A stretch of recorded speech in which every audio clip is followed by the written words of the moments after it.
Slept on History presents Why You Definitely Wouldn't Survive 24 Hours in Ancient Egypt. Prologue. The Awakening. The first sensation is sand. Not the pleasant vacation brochure variety that suggests margaritas and beach volleyball, but the aggressive, invasive kind that has colonized every orifice of your body with the thoroughness of a particularly determined parasite. It's in your mouth, grinding between your teeth like the world's worst breakfast cereal. It's in your eyes, transforming the simple act of blinking into an exercise in controlled agony. It's in places where sand has no business being, suggesting that your recent past involved activities you'd rather not remember. The second sensation is heat, not the gentle warmth of a summer afternoon, but the kind of aggressive solar assault that makes you understand why ancient peoples worshipped the sun as a god. This isn't weather, it's divine wrath made manifest, pressing down on your exposed skin with the weight of cosmic displeasure. Your body feels like it's been slow roasted in an oven set to apocalyptic, and every breath draws air so hot it seems to sear your lungs from the inside. You attempt to sit up, which proves to be a mistake of considerable magnitude. Your muscles respond with the enthusiasm of rusty machinery, each movement accompanied by protests that suggest you've recently engaged in activities that would challenge a professional athlete. Your skin, when you finally manage to examine it, has achieved a shade of red that would make a lobster weep with envy. Somewhere in your recent past, you've been thoroughly and comprehensively sunburned by a star that apparently takes its job very seriously. The landscape that greets your sand-crusted eyes defies immediate comprehension. You're lying on what appears to be a muddy bank beside a river so brown it looks like chocolate milk left out in the sun for several geological ages. The water moves with the lazy confidence of something that has been flowing in the same direction since before human civilization learned to count, and its surface reflects a sky so blue it seems to mock the very concept of clouds. But it's the sounds that truly drive home the alien nature of your situation. Voices drift across the water, human voices, speaking in cadences that flow like music but carry meaning as inaccessible as the thoughts of gods. The language rises and falls in patterns that suggest communication, but the words themselves might as well be the calls of exotic birds, for all the sense they make to your modern ears. Somewhere in the distance you can hear the rhythmic thud of tools against stone, the creak of wooden wheels, and what sounds suspiciously like someone being enthusiastically beaten with a stick. The smell hits you next, a complex bouquet that combines the earthy richness of river mud with something that might charitably be called organic decay, and what your nose identifies, with growing alarm, as the unmistakable aroma of embalming spices. It's as if someone has mixed a perfume from equal parts swamp water, funeral home, and the kind of industrial strength incense that suggests serious theological business is being conducted nearby. You attempt to stand, which requires several tries and results in a performance that would embarrass a newborn giraffe. Your legs feel like they belong to someone else, someone who has recently completed a marathon while carrying a refrigerator. When you finally achieve something resembling vertical orientation, the world sways around you like a ship in heavy seas, and you're forced to grab a nearby reed for support. That's when you notice your clothing, or rather, the tragic remains of what was once clothing. You're wearing what appears to be a simple linen tunic that has seen better centuries, along with sandals that look like they were crafted by someone whose understanding of footwear was purely theoretical. The fabric is rough against your sun-damaged skin, and the whole ensemble carries the particular aroma of someone who has been working very hard under very hot conditions for a very long time. The growing realization that something is profoundly wrong with your situation arrives not as a sudden revelation, but as a slow, creeping horror that seeps into your consciousness like water through cracked stone. You reach instinctively for your phone, that modern talisman that connects you to the civilized world, only to find empty air where your pocket should be. No phone, no wallet, no keys, no identification, no connection to the world you remember, no evidence that such a world ever existed. The panic, when it comes, is immediate and comprehensive. You pat yourself down with the desperate thoroughness of someone searching for their sanity, but find only the rough linen tunic, and the growing certainty that you are very far from anything that could be called home. The landscape around you shows no signs of modernity, no power lines, no buildings that rise above 2 stories, no vehicles that don't involve animals or human muscle power. It's then that you notice the workers. They emerge from the morning heat haze like figures from a fever dream, moving with the purposeful efficiency of people who have important work to do and limited time to do it.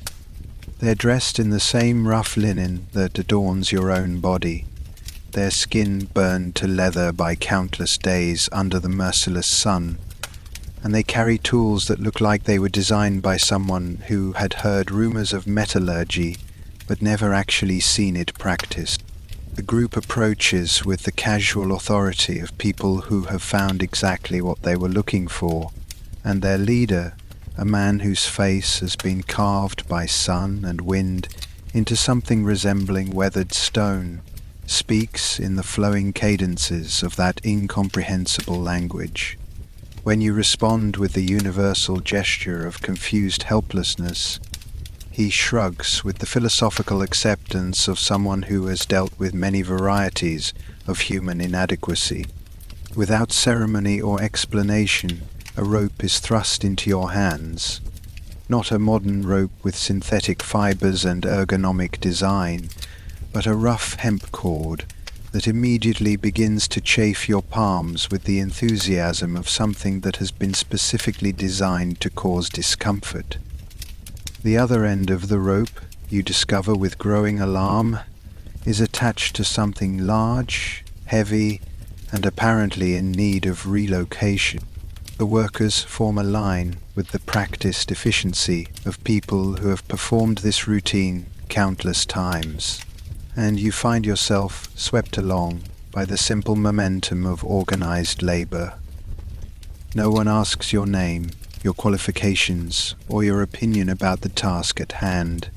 You are simply another pair of hands, another back to bend, under the weight of whatever cosmic joke has deposited you in this impossible place. And you, wherever you are, Chicago, Cairo, Manchester, Manila, can you hear this? If so, tell me, where are you?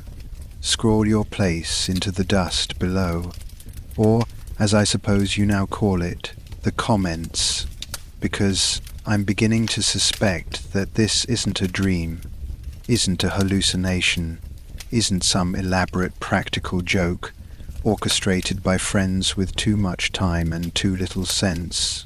This feels real in the way that only genuine disasters feel real. Immediate, inescapable, and utterly indifferent to your preferences about the matter. The rope grows taut in your hands as the work begins, and you feel the weight of whatever lies at its other end, something that resists movement, with the stubborn determination of an object that has made peace with gravity and sees no reason to relocate simply because humans have developed opinions about its placement. The sun climbs higher, promising another day of the kind of heat that makes you understand why ancient peoples invented the concept of hell.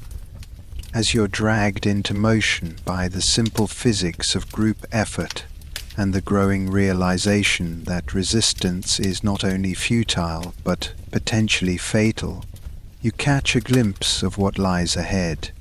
A construction site that stretches toward the horizon like a vision of organized chaos, where thousands of workers move like ants across a landscape of limestone blocks and wooden ramps, building something that will outlast empires while slowly killing everyone involved in its creation. The overseer shouts something that sounds like encouragement but feels like a threat, and the line of workers begins to move with the inexorable momentum of human muscle applied to divine ambition. Your first official day in ancient Egypt is about to begin, and as the rope burns against your palms and the sun beats down with the intensity of cosmic judgment, you realize that survival in this place will require more than just physical endurance. It will require learning to navigate a civilization where human suffering is both resource and sacrament, where the gods watch every action with the attention of cosmic accountants, and where the simple act of staying alive long enough to see another sunset has become the most challenging job you've ever held. Welcome to ancient Egypt. Try not to die on your first day. Dawn of the Damned, your first Egyptian morning. Picture this, if you will. You're drifting slowly back to consciousness, pulled from whatever dreams may have visited you in the night. But this isn't your familiar bedroom with its soft mattress and climate control. No, you're awakening to something far more ancient, far more unforgiving. Your eyes flutter open to find yourself lying on a woven mat of dried reeds and straw, the kind that crackles softly beneath you with every small movement.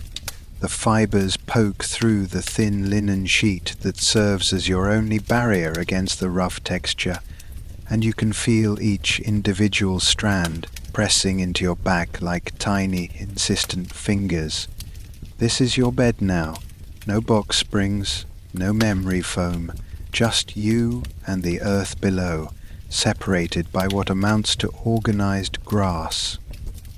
The air around you is already thick and heavy, carrying with it the scent of dust and distant cooking fires. Somewhere in the pre-dawn darkness you can hear the gentle lowing of cattle being led to pasture, their bells creating a soft, rhythmic melody that mingles with the calls of ibises along the riverbank. A donkey brays in the distance, its voice cutting through the morning stillness like a rusty gate swinging open. But then, as if someone has slowly opened the door to a furnace, the heat begins to creep across your skin. Ra, the sun god, is beginning his daily journey across the heavens, and his chariot burns with the intensity of divine purpose. There's no gentle sunrise here, no gradual warming, just the sudden, overwhelming presence of heat that seems to press down on you like a heavy blanket made of fire. Your linen tunic, which had felt reasonably comfortable when you first lay down, now clings to your body like a damp second skin. The fabric, once crisp and white, has already begun to darken with perspiration, and you haven't even sat up yet. This is the reality of Egyptian mornings. The sun doesn't ask permission to begin its assault on the valley. It simply arrives, relentless and uncompromising, turning the air itself into something you must push through rather than simply breathe. You shift slightly on your mat and immediately regret it as the movement sends a small cloud of dust motes dancing through the shaft of golden light that has found its way through the gap in your mud brick wall. The particles swirl lazily in the air, catching the light like tiny stars, beautiful and irritating in equal measure. Everything here is touched by dust, your clothes, your hair, your skin. It's as if the desert itself has claimed you as its own. As you finally manage to sit up, your bare feet touch the packed earth floor, and you're greeted by the familiar sensation of fine sand between your toes. It's everywhere, this sand, in your sandals, in your food, in the very air you breathe. The Egyptians have learned to live with it, to accept it as part of life itself. But for you, it's just another reminder of how alien this world truly is. The sounds of the awakening village drift through your small window. The soft murmur of voices, the scrape of pottery against stone, the distant splash of someone drawing water from a well. These are the sounds of survival, of people beginning another day in their endless dance with the elements. And now, you're part of that dance, whether you're ready or not. Your throat feels parched already, and your skin tingles with the promise of what's to come. Hours upon hours of heat that will test every limit of human endurance. But first, you'll need to clean yourself to prepare for the day ahead. And that means a journey to the Nile, that great brown ribbon of life that winds through this ancient land. The river calls to you now, promising relief from the dust and sweat, offering the cool embrace of its sacred waters. How refreshing it will be, you think, to slip into those life-giving currents and wash away the grime of sleep. If only you knew what was waiting for you there. The great deception, when sacred waters turn deadly, and so you rise, drawn by the promise of cool water against your already heated skin. The path to the Nile winds through your small village, past mud brick houses that seem to exhale the night's stored warmth, like sleeping giants breathing in the dawn. Your bare feet pad softly against the packed earth, each step stirring tiny puffs of dust that catch the early morning light. The river reveals itself gradually, first as a distant glimmer through the date palms, then as a broad expanse of brown water that moves with the lazy confidence of something that has flowed this way for thousands upon thousands of years. The Nile, happy to the Egyptians, the god of the annual flood, the very lifeblood of this impossible civilization carved from desert stone. As you approach the water's edge, the sounds of the river begin to reach you. There's the gentle lapping of small waves against the muddy bank, the soft plash of fish jumping in the distance, and somewhere upstream, the rhythmic splash of someone already at their morning ablutions. The air here is different, heavier, more humid, carrying with it the rich, earthy scent of river mud, mixed with something else, something organic and not entirely pleasant. You pause at the bank, watching the water flow past in its eternal journey toward the Mediterranean.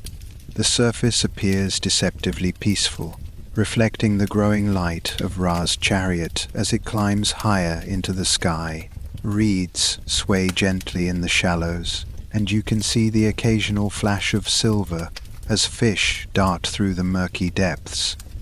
This is the sacred river, the source of all life in Egypt, the reason this green ribbon of fertility exists in the midst of endless sand. But as you wade in, feeling the surprisingly warm water rise around your ankles, then your knees, you begin to notice things that the priests and poets somehow failed to mention in their hymns of praise.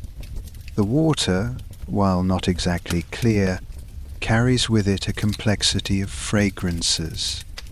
There's the expected smell of river mud and vegetation, yes, but underneath that lies something more troubling. The unmistakable scent of human waste, animal droppings, and the sweet cloying odor of decay. You see, the Nile serves many purposes for the people of Egypt. It's their highway, their irrigation system, their source of fish and fowl. But it's also their bathroom, their laundry, and their cemetery. That gentle current flowing past your legs has already traveled hundreds of miles, collecting offerings from every village, every city, every farm along its banks. The water that now caresses your skin has been, well, let's just say it's been very thoroughly used. As you bend to splash the water on your face, you notice movement in your peripheral vision. A log, perhaps, floating lazily downstream. But logs don't have eyes, and they certainly don't watch you with the patient, calculating gaze of something that has perfected the art of waiting. The crocodile, for that's what it surely is, drifts past like a living nightmare, its prehistoric form a reminder that you are very much a guest in waters that belong to creatures far older and infinitely more dangerous than yourself. But the crocodiles, terrifying as they are, represent only the most visible of the river's threats. Beneath the surface, invisible to your modern eyes, swim creatures so small they might as well be myths. Except these myths have teeth. Parasitic flatworms, no bigger than your fingernail, drift through the water like microscopic pirates, seeking warm-blooded vessels to board and plunder. As you continue your bath, scrubbing your skin with handfuls of river sand in the Egyptian fashion, you remain blissfully unaware that several of these tiny invaders have already found you. They slip through your skin with the practiced ease of creatures that have been perfecting this particular skill for millennia, beginning their journey through your bloodstream toward destinations you'd rather not contemplate. In the weeks to come, you'll discover what the Egyptians have long accepted as simply part of life along the river. The fever will come first, followed by a peculiar and deeply unsettling discovery that your body has begun to produce something it was never designed to create. The locals have a term for men in your condition. They call it the curse of the river god, though the priests prefer to speak of it as a sign of divine favor. You'll find their optimism unconvincing. But for now, in this moment, you feel only the temporary relief of cool water against sun-heated skin. You splash and scrub, watching the brown water swirl around you, carrying away the dust and sweat of your first Egyptian night. Small fish dart between your legs, and somewhere in the distance, a heron calls out across the water with a voice like rusty hinges. As you finally emerge from the river, water streaming from your linen tunic, you feel refreshed, cleansed, ready to face whatever this ancient world might offer. The sun climbs higher, promising another day of relentless heat. But you've survived your first Egyptian morning, haven't you? The walk back to your dwelling passes in a pleasant haze of temporary coolness, the water on your skin providing a brief respite from Ra's growing intensity. But already your stomach begins to remind you of another pressing need. Breakfast awaits. though in this land of sand and survival, even the simple act of eating carries its own particular perils. After all, when your bread contains enough grit to file down stone, and your beer resembles soup more than any beverage you've ever known, even the most basic sustenance becomes an adventure in endurance. Breakfast of champions, sand-crusted bread and liquid grain. The morning meal awaits you in the small courtyard behind your mud brick dwelling, where the family you've somehow found yourself attached to has gathered in the growing heat. The space is modest, a square of packed earth surrounded by low walls, with a few clay pots arranged near a simple fire pit that still smoulders from the night's cooking. Palm fronds overhead provide patches of blessed shade, though Ray's chariot climbs ever higher, promising that even these small mercies will soon be overwhelmed. Your host, a weathered farmer whose name sounds like wind through reeds when he speaks it, gestures toward a low wooden stool. The furniture here is practical to the point of being almost theoretical. 4 legs, a flat surface, and the structural integrity of something built to last exactly as long as necessary, and not a moment more. You settle yourself as gracefully as possible, trying to ignore the way the stool creaks ominously under your weight. Before you sits what the Egyptians generously call breakfast, arranged on a simple clay plate that bears the fingerprints of its maker like a signature in dried mud. The centerpiece of this morning feast is bread, a dense, dark loaf that looks as though it has been carved from the very bedrock of the Nile Valley. It sits there with the confidence of something that knows it will outlast you, your children, and quite possibly the pyramids themselves. You lift the bread with both hands, surprised by its weight. This isn't the airy, yielding substance you might remember from another life. This is bread with purpose, bread with character, bread that has clearly been through some things. The crust crackles ominously as you examine it, and you notice tiny glints of something that catches the morning light.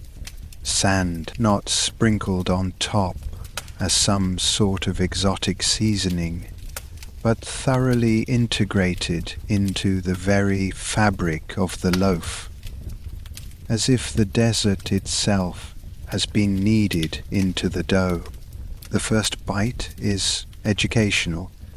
Your teeth meet the bread with the sound of stone grinding against stone, and immediately you understand why so many Egyptian skulls found by archaeologists show teeth worn down to smooth nubs. Each chew releases a symphony of textures, the dense, chewy grain fighting against your jaw muscles, while tiny particles of sand provide a gritty percussion that makes your molars weak. It's like eating a very determined beach. The flavor, when you can discern it through the geological assault on your palate, is surprisingly complex. There's the earthy taste of barley and emmer wheat, mixed with something that might charitably be called nutty, though it could just as easily be described as the essence of very old dirt. The sand adds its own mineral notes, a sort of terroir that speaks of windstorms and quarries and the inexorable grinding of time itself. Beside your plate sits a clay cup filled with what your host proudly call beer, though the term seems to have been applied with considerable creative license. The liquid, and you use that word loosely, has the consistency of thin porridge and the color of muddy water, after a particularly enthusiastic hippopotamus has been wallowing upstream. Chunks of grain float on the surface like tiny islands of despair, and the whole concoction gives off a smell that suggests fermentation may have been more of a suggestion than an actual process. You lift the cup with the reverence due to something that might be your only source of safe hydration, and take a tentative sip. The taste hits you in waves. First, the sour tang of grain that has been convinced through various means to become alcoholic. Then the thick, porridge-like texture that coats your mouth like liquid bread. And finally, the unmistakable grit of sand that has somehow found its way into this beverage as well, as if the entire meal has been seasoned with the Sahara itself. Around you, your Egyptian companions eat with the practiced efficiency of people who have long since made peace with their cuisine. They tear their bread with strong teeth, chew methodically, and wash it down with their chunky beer without so much as a grimace. Children barely old enough to walk gnaw on crusts with the determination of tiny beavers, their developing teeth already showing the telltale signs of their sandy diet. The woman of the house, her face lined by sun and sand and the particular weariness that comes from grinding grain by hand every single day, watches you with barely concealed amusement as you struggle with your breakfast. She says something in the musical language of ancient Egypt, and the others chuckle softly. You suspect she's commenting on your technique, or perhaps placing bets on whether you'll manage to finish the meal without breaking a tooth. As you continue your archaeological excavation of breakfast, you begin to understand that this isn't simply food. It's a daily act of survival disguised as a meal. Every bite represents hours of labor, grain grown in the narrow strip of fertile land along the Nile, harvested by hand under the merciless sun, ground between stones that inevitably contribute their own mineral essence to the final product. This bread isn't just sustenance. It's a testament to human stubbornness in the face of a landscape that seems actively hostile to human life. The beer, too, tells its own story of adaptation and necessity. In a land where water can carry diseases that would make a modern epidemiologist weep, fermented grain becomes not just refreshment, but medicine, not just drink, but survival strategy. The alcohol, weak though it may be, kills the tiny invaders that lurk in untreated water, while the grain provides calories and nutrients that might otherwise be impossible to obtain. As you finally manage to finish your portion, your jaw aching, your teeth feeling slightly looser than they were an hour ago, you notice the family beginning to stir with purpose. The meal is ending, and with it, the brief respite from the day's labors. Your host rises, brushing crumbs from his simple kilt, and looks toward the fields that stretch away toward the river. There's work to be done, always work to be done, and in this land, where the Pharaoh's word is law, and the gods watch every action, idleness is not just discouraged, it's dangerous. You stand as well, your stomach now carrying its cargo of sand and grain like ballast in a ship, preparing for rough seas. The morning's gentle warmth is already giving way to the serious heat of midday, and somewhere in the distance you can hear the sound of other workers beginning their daily labors. The rhythmic thud of tools against earth, the creak of wooden wheels, the calls of overseers organizing their crews. It's time, you realize, to discover your place in this ancient hierarchy, to find your role in the great machine of Egyptian civilization. But first, you'll need to convince someone that you're worth feeding with that precious, sandy bread. Divine Employment Agency. Finding your place in the pyramid scheme, with your breakfast of geological proportions settling uneasily in your stomach, you find yourself swept along with the morning tide of workers flowing toward the village center. The sun climbs higher, transforming the air into something you must push through rather than breathe. And already you can feel fresh sweat beginning to mix with the Nile water still drying on your skin. The employment process in ancient Egypt is refreshingly straightforward, in the way that a falling boulder is straightforward. There are no interviews, no resumes carved in hieroglyphs, no careful consideration of your skills and interests. Instead, there's simply the reality of your birth, your circumstances, and the immediate needs of a civilization that runs on human muscle and divine authority. You gather with perhaps 24 other workers in a small plaza where the packed earth has been worn smooth by countless feet over countless mornings. The space is dominated by a modest shrine to Ptah, the god of craftsmen, where someone has left offerings of bread and beer, though you notice the bread looks suspiciously less sandy than what you've just consumed. Even the gods, it seems, have standards. The overseer arrives with the casual authority of someone who has never questioned his place in the cosmic order. He's a middle-aged man whose skin has been burnished to leather by decades under Ra's chariot, and whose eyes hold the particular weariness of someone who spends his days organizing other people's suffering. A reed stylus hangs from a cord around his neck, the mark of basic literacy that separates him from the masses, like a golden amulet of superiority.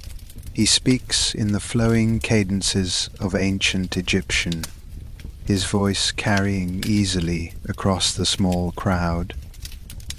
You understand nothing, of course, but the meaning becomes clear through gesture and context. He points toward the river, and several men nod and move in that direction. Fishing crews, perhaps, or workers bound for the papyrus marshes. He gestures toward the fields that stretch away from the village, and more workers detach themselves from the group, their shoulders already set in resignation. When his gaze falls upon you, there's a moment of assessment that feels uncomfortably thorough. Your soft hands, your uncertain posture, your obvious foreignness, all of it catalogued in an instant. He says something that sounds like a question, and when you respond with helpless silence, he shrugs with the philosophical acceptance of someone who has seen every variety of human inadequacy. The work assignments flow around you like water around a stone. Those born to farming families drift toward the agricultural plots, where they'll spend their days bent double under the sun, coaxing life from soil that seems determined to remain barren. The lucky few, with fathers who were craftsmen, potters, weavers, metalworkers, follow paths toward workshops where they'll at least have walls between themselves and Ra's direct attention. You're clearly destined for the catch-all category of general labor, that vast employment sector that encompasses everything from hauling water to moving stones to digging ditches to whatever other tasks require more muscle than skill. It's honest work, in the sense that it will honestly kill you if you're not careful. The overseer gestures for you to follow a group heading toward what appears to be a construction site in the distance. As you walk, the reality of your new career begins to unfold around you. The other workers move with the economical gait of people who have learned to conserve energy for the long day ahead. Their conversations are sparse, practical, discussions of water rations, the quality of the morning's bread, speculation about whether the foreman will be in a merciful mood. The construction site, when you reach it, is a testament to human ambition and divine ego operating in perfect, terrible harmony. What's being built here is a temple, Not one of the great monuments that will survive millennia, but a modest local shrine that will serve the spiritual needs of the surrounding villages. Even so, the scale of the undertaking is staggering. Massive limestone blocks, each weighing more than several men combined, lie scattered around the site like the toys of giants. The work begins immediately, without ceremony or explanation. You're handed a rope, thick, rough hemp that immediately begins to chafe your palms, and directed toward one of the smaller blocks. The process is elegantly simple. Many men, many ropes, much pulling, and the gradual, grudging movement of stone from one place to another.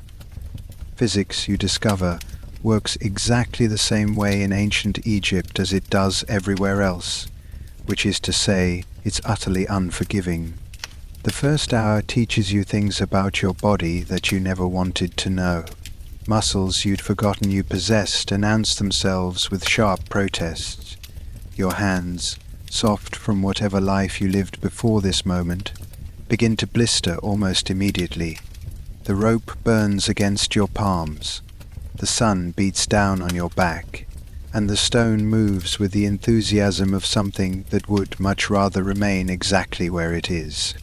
Around you, your fellow workers labor with the steady rhythm of people who have made peace with their circumstances.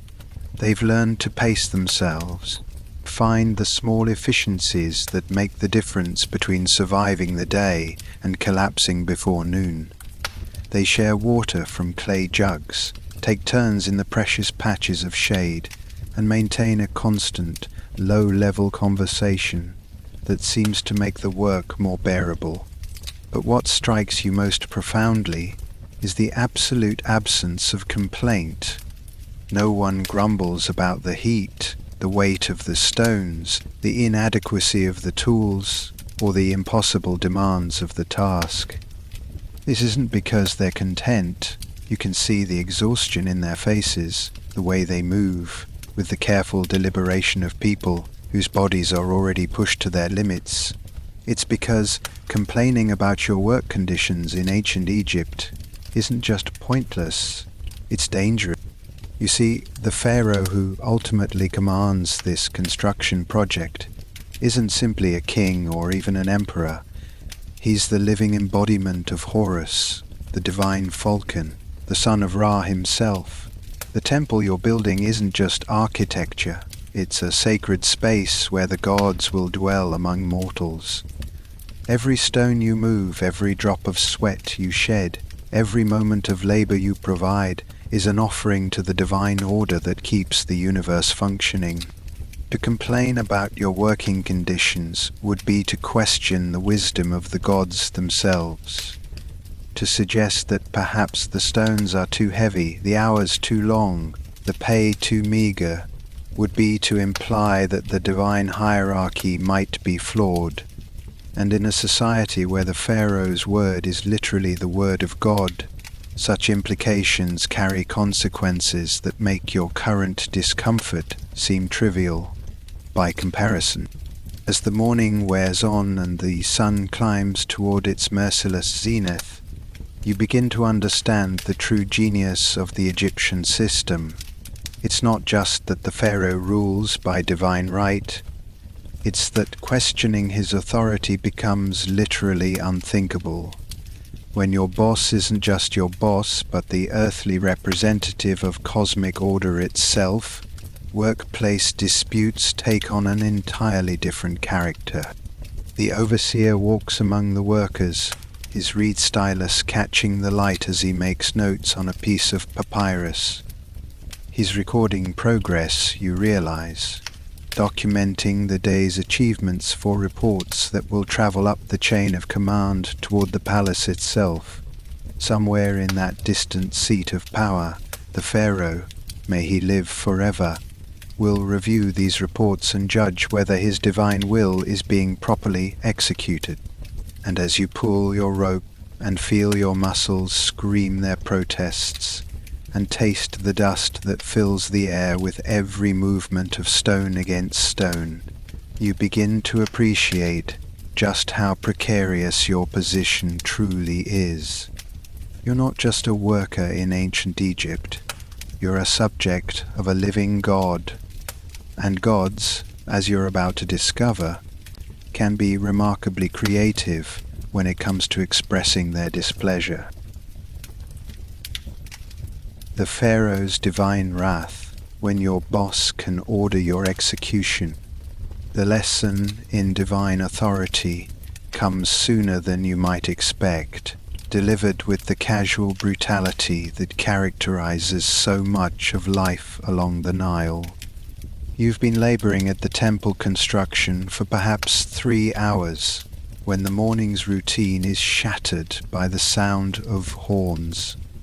Not the gentle melodic calls that mark the changing of work shifts, but the sharp urgent blasts that make every worker freeze in place, like rabbits sensing a hawk overhead. The overseer's face goes pale beneath his sun-darkened skin, and he immediately begins barking orders in rapid Egyptian. Workers drop their ropes and tools where they stand, forming rough lines with the practiced efficiency of people who have rehearsed this moment in their nightmares. You follow their lead, your heart hammering against your ribs as you try to understand what's happening through context and the universal language of fear. A procession approaches from the direction of the village, not the casual movement of people going about their daily business, but the formal, measured pace of official ceremony. At its head walks a figure whose very presence seems to bend the air around him, a priest of considerable rank, judging by the elaborate pleated linen of his robes and the golden amulets that catch the sunlight like captured stars. Behind him come guards, their bronze-tipped spears glinting with menace, and between them stumbles a man whose crime you cannot know, but whose fate you can read in every line of his terror-stricken face. His hands are bound behind his back with rope that has already begun to chafe his wrists raw, and his simple worker's kilt is torn and stained with what might be sweat or might be something worse. He's perhaps 30 years old, with the calloused hands and sun-weathered skin of someone who has spent his life in honest labor, and his eyes dart frantically from face to face in the crowd, as if searching for someone who might speak on his behalf. The priest raises his hand, and the procession halts. When he speaks, his voice carries the particular authority of someone who serves as a conduit between the mortal and divine realms. The words flow over you like water over stone. Incomprehensible, but unmistakably formal, ritualistic, final. This is not a conversation or a negotiation. This is a pronoun. From the reactions of your fellow workers, you begin to piece together the nature of the condemned man's transgression. There are whispers, quickly stifled, and meaningful glances exchanged between those who dare to look at each other at all. Someone mentions the Pharaoh's name, may he live forever, and makes a gesture that might be protective, or might be an attempt to ward off divine attention. Another worker touches his throat in a way that makes your stomach clench with understanding. The crime, as you gradually comprehend it, was not theft or murder or any of the offences that might earn punishment in your own time. No, this man's fatal error was far more subtle, far more terrifying in its implications. He had questioned, perhaps only in passing, perhaps only to a trusted friend, whether the latest tax levy was truly necessary. He had wondered aloud in a moment of exhaustion and frustration whether the Pharaoh's divine wisdom might occasionally be mistaken.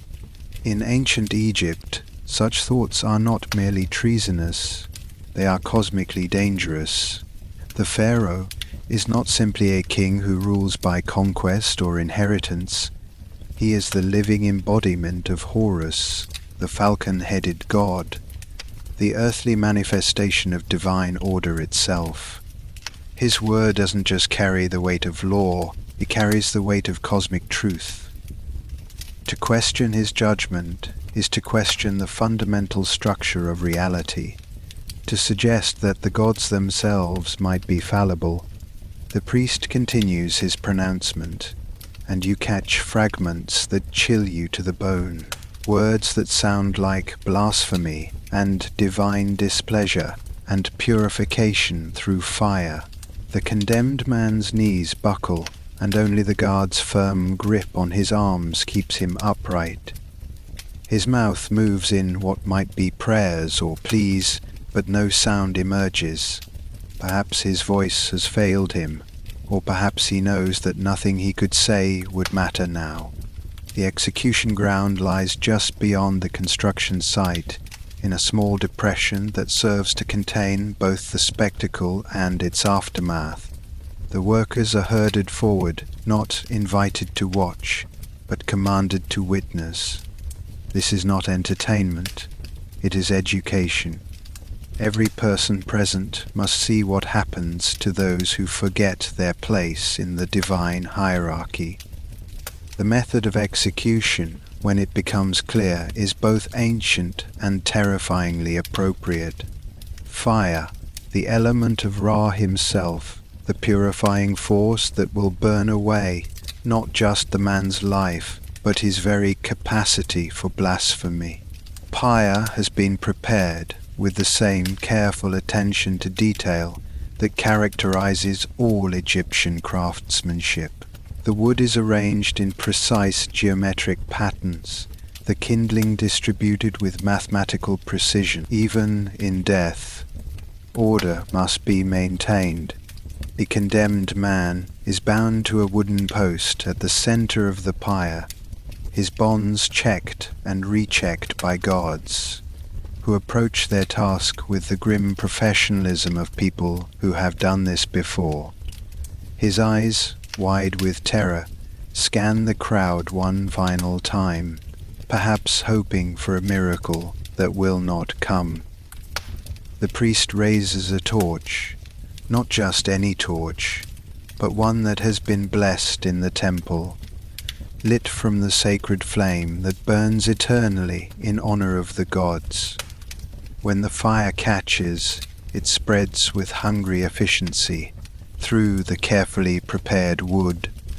The smoke rises straight up in the still air, carrying with it the acrid smell of burning cedar and something else.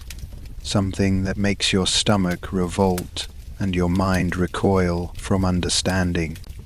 The man's screams, when they come, are mercifully brief, though they seem to echo in the silence long after they've stopped, and the crowd watches in absolute stillness. No one weeps, no one protests, no one even looks away. To show sympathy for the condemned would be to suggest that his punishment was unjust, which would itself be a form of blasphemy. To avert your eyes would be to show disrespect for the divine justice being administered. You stand frozen, like everyone else, witnessing the terrible efficiency of a system that has perfected the art of maintaining order through fear. As the flames consume their offering, the priest speaks again, not to the dead man, but to the living witnesses. His words are a reminder and a warning. The Pharaoh's justice is swift, certain, and absolute.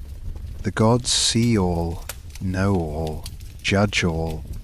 Those who serve faithfully will be rewarded. Those who question or resist will be purified by fire, or fed to the sacred crocodiles, or buried alive in the desert sands, depending on the nature of their transgression and the mood of divine justice. The lesson is unmistakable. In ancient Egypt, there is no such thing as a minor complaint about working conditions. There are no labor disputes, no negotiations, no appeals to higher authority. because there is no higher authority than the Pharaoh, and the Pharaoh's will is the will of the gods themselves. As the crowd begins to disperse, returning to their labors with the mechanical movements of people who have been reminded of their mortality, you notice that your hands are shaking. The rope you'd been pulling feels heavier now, the stones more immovable, the sun more merciless. But you also notice something else. A sharp pain in your palm where the rough hemp has finally worn through your soft skin, opening a wound that bleeds freely onto the dusty ground. In your previous life, such an injury would have been trivial. A bandage, perhaps some antiseptic, maybe a day or two of careful handling. But here, in this land where the gods watch every action and divine justice strikes without warning, even the smallest wound carries the potential for consequences you're only beginning to understand. After all, when your medical care consists of prayers, herbs, and the occasional application of crocodile dung, even a simple cut can become a death sentence. Medical malpractice. Ancient Egyptian healthcare. The blood from your palm drips steadily onto the limestone dust, each drop creating a small, dark stain that seems to mock your predicament. What began as a minor irritation from the rough rope has blossomed into a genuine wound, not deep enough to be immediately life-threatening, but certainly deep enough to make continuing your work an exercise in creative profanity. The other workers glance at your injury with the practiced assessment of people who have seen every variety of workplace mishap, and their expressions range from sympathy to the particular resignation that comes from knowing what passes for medical care in ancient Egypt. The overseer, when he notices your condition, makes a sound that might charitably be called concern, but sounds more like the noise a man makes when he realizes his day is about to become significantly more complicated. He gestures toward the village with the weary authority of someone who has shepherded injured workers through this process before, and speaks a few words that you interpret as either "go get help" or "go die quietly somewhere else." Given the circumstances, you choose to assume the former. The walk back to the village gives you time to contemplate your options, which are refreshingly limited. In your previous life, this injury would have warranted perhaps a bandage and some antiseptic, a minor inconvenience quickly resolved. Here, however, your choices appear to be seek treatment from the local healer and hope for the best, or allow the wound to fester until it either heals on its own or kills you through infection. The recent execution has left you with a healthy respect for the consequences of poor decision-making, so you decide to place your faith in ancient Egyptian medical science. The healer's dwelling sits at the edge of the village, marked by the unmistakable aroma of herbs, incense, and something that smells suspiciously like decomposing fish. The structure itself is modest: mud brick walls, a reed roof, and windows that are more theoretical than actual. But hanging from the doorframe are amulets and charms that catch the light like captured prayers, and painted on the walls are symbols that speak of divine protection and supernatural intervention. You announce your presence with the universal language of the injured, a combination of pain breathing and careful movement that immediately draws attention. The healer emerges from the shadows of his dwelling like a figure from a fever dream. He's an elderly man whose skin has been weathered to the consistency of well-used leather, and whose eyes hold the particular intensity of someone who has spent decades peering into the mysteries of human suffering. His beard is white as papyrus, and braided with small bones that click softly when he moves his head. He examines your wound with the thoroughness of a scholar studying an ancient text, turning your hand this way and that while muttering what you assume are either diagnostic observations or incantations, possibly both. His fingers, surprisingly gentle despite their gnarled appearance, probe the edges of the cut while he makes small sounds of professional interest. You catch fragments of his assessment, words that might mean deep or angry or cursed by river spirits, and try to maintain an expression of confident optimism. The treatment begins with what appears to be a consultation with the gods. The healer retreats into his dwelling and returns with an armload of supplies that would make a modern pharmacist weep with confusion. There are clay pots filled with substances that range in color from earthy brown to alarming green. Bundles of dried herbs that release clouds of aromatic dust when disturbed, and what appears to be a collection of animal parts in various states of preservation. He begins by cleaning the wound, which sounds reassuring until you realize that his cleaning solution consists of water from the Nile, the same water you bathed in this morning, complete with its rich ecosystem of parasites and bacteria, mixed with what he assures you through gesture is purified salt. The salt at least stings with the familiar authority of genuine antiseptic action, though you suspect its purification process involved more prayer than chemistry. Next comes the application of what he clearly considers his most potent healing agent, a paste made from moldy bread, honey, and what your nose identifies as some form of animal dung. The bread, he explains through elaborate pantomime, has been blessed by the god Thoth and left to develop its healing mold under the careful supervision of temple priests.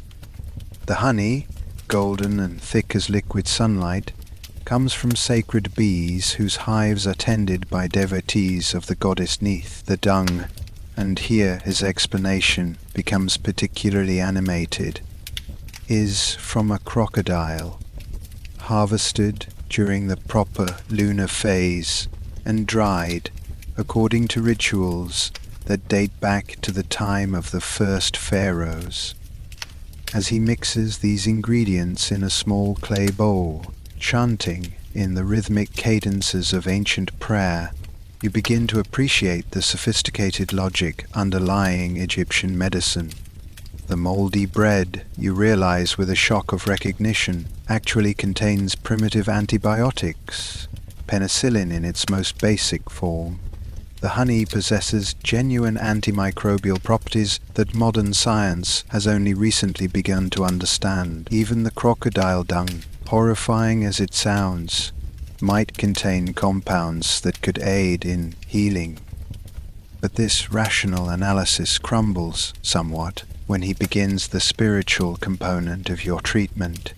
He produces a small bronze amulet, shaped like the Eye of Horus, and begins waving it over your wound, while chanting what sounds like a negotiation with invisible forces. His voice rises and falls in patterns that seem designed to penetrate realms beyond the merely physical, calling upon gods whose names sound like wind through reeds and water over stone. The paste, when he finally applies it to your palm, feels exactly as unpleasant as you'd imagined. It's warm, sticky, and possessed of a smell that suggests things better left unexamined. But as he wraps your hand in strips of clean linen, genuinely clean, you notice with relief, and secures the bandage with knots that seem to follow some arcane pattern, you feel a curious sense of confidence in the treatment. This confidence wavers somewhat when he produces a small clay figurine that bears an uncomfortable resemblance to yourself, and begins performing what can only be described as sympathetic magic. He touches the figurine's hand while chanting, then breathes on it, then holds it up to catch the light of Ra's chariot. The implication is clear. Your healing depends not just on the physical treatment, but on the proper alignment of spiritual forces that exist far beyond the reach of mortal understanding. The entire process takes perhaps an hour, during which time you've been poked, prodded, anointed, blessed, and subjected to medical procedures that seem to exist at the intersection of science and sorcery. When it's finished, your hand throbs with a different quality of pain, not the sharp sting of the original wound, but the deep, persistent ache of tissue that's been thoroughly manipulated by someone who may or may not know what he's doing. The healer accepts payment in the form of bread and beer, apparently the universal currency of ancient Egypt, and sends you on your way with instructions delivered through elaborate gesture. You're to keep the bandage dry, avoid heavy labor for several days, and return if the wound begins to smell like death, or if you start seeing visions of jackal-headed gods. The last instruction might be metaphorical, but given what you've experienced so far, you're not taking any chances. As you make your way back toward the construction site, your bandaged hand held carefully against your chest, you reflect on the strange mixture of wisdom and superstition that characterizes Egyptian medicine. There's genuine knowledge here, accumulated through centuries of trial and error, but it's wrapped in layers of religious belief that make every treatment feel like a gamble with cosmic forces. You're so absorbed in these thoughts that you almost miss the commotion ahead, raised voices, the sound of running feet, and the particular quality of disturbance that suggests someone's day is about to become significantly worse. As you round the corner, you see a crowd gathered round the construction site, and at its center, the overseer holding something small and golden that catches the sunlight like a fragment of captured fire. Your blood runs cold as you realize what's happening. Someone has been accused of theft from a temple construction site, which makes it not just a crime against property, but a crime against the gods themselves.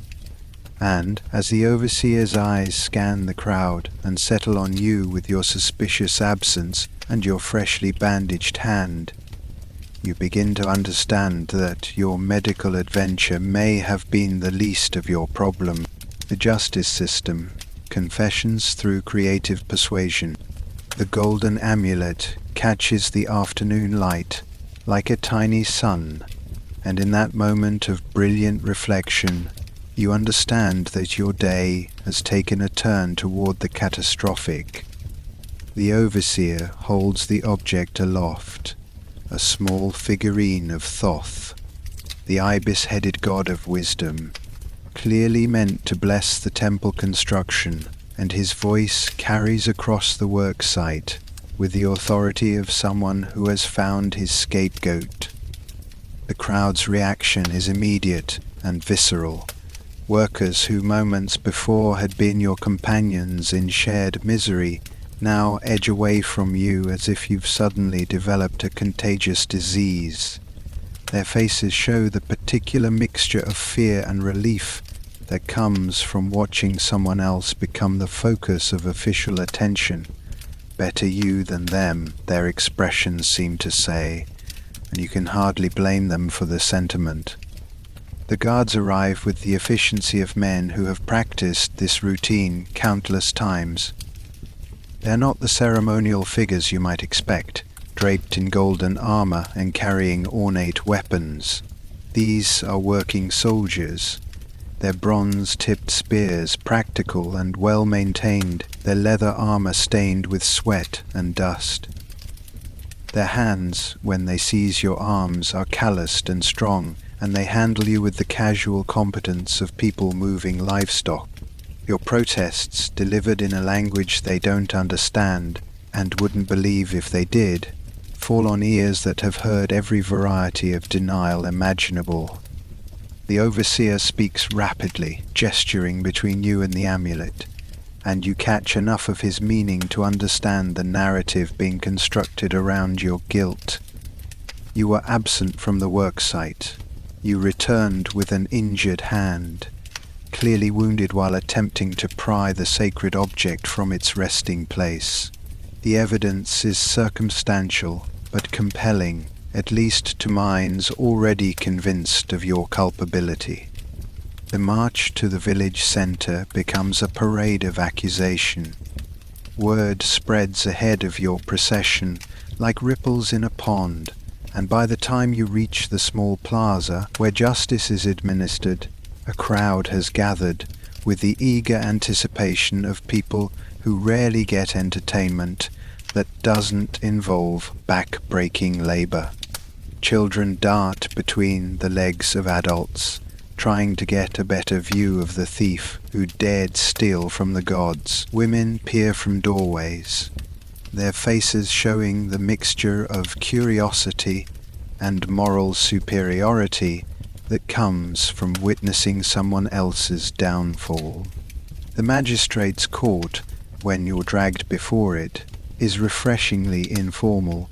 There's no grand courthouse, no elaborate ceremony, just a simple wooden chair placed in the shade of a date palm, where an elderly man sits with the patient expression of someone who has seen every variety of human foolishness. His name, you gather from the respectful murmurs of the crowd, is something that sounds like Ketty, and he serves as both judge and jury in matters of local justice. The proceedings begin without preamble or explanation of your rights, partly because you have none, and partly because the concept of presumed innocence hasn't been invented yet. In ancient Egypt, the justice system operates on the refreshingly straightforward principle that accusations don't arise from nothing, and if you've been brought before a magistrate, you've probably done something worth punishing. The only question is what, exactly, and how severely you should suffer for it. Kiti examines the golden amulet with the careful attention of a scholar studying a sacred text, turning it over in his weathered hands, while the overseer provides what you assume is testimony about its discovery and your suspicious behavior. The magistrate's questions, delivered in the flowing cadences of formal Egyptian, seem designed less to establish facts than to confirm a narrative that has already taken shape in him. When he finally addresses you directly, his tone carries the weary patience of someone who has conducted this conversation hundreds of times before. You respond with the universal language of the falsely accused, vigorous head shaking, emphatic gestures, and increasingly desperate attempts to communicate your innocence through mime. Your performance is met with the polite attention due to a condemned man's final words, but you can see in the magistrate's eyes that your fate has already been decided. The confession process begins with what might charitably be called encouragement. Two guards step forward, carrying between them a wooden stool and a collection of implements that make your stomach clench with understanding. The stool is placed before the magistrate's chair, and you're invited, through gesture and the firm pressure of spear points, to sit upon it. The first blow comes without warning, delivered to the soles of your feet with a wooden rod that has been worn smooth by countless applications. The pain is immediate and extraordinary, not the sharp sting of a cut or the dull ache of overworked muscles, but something that seems to travel directly from your feet to your brain without bothering to consult the rest of your nervous system. You cry out, more from shock than agony, and the sound draws approving nods from the crowd. Etty speaks again, his voice maintaining the same patient tone, and you understand that he's repeating his question about the theft. When you continue to protest your innocence, now through tears and gasping breaths, the rod falls again, this time with more deliberate force.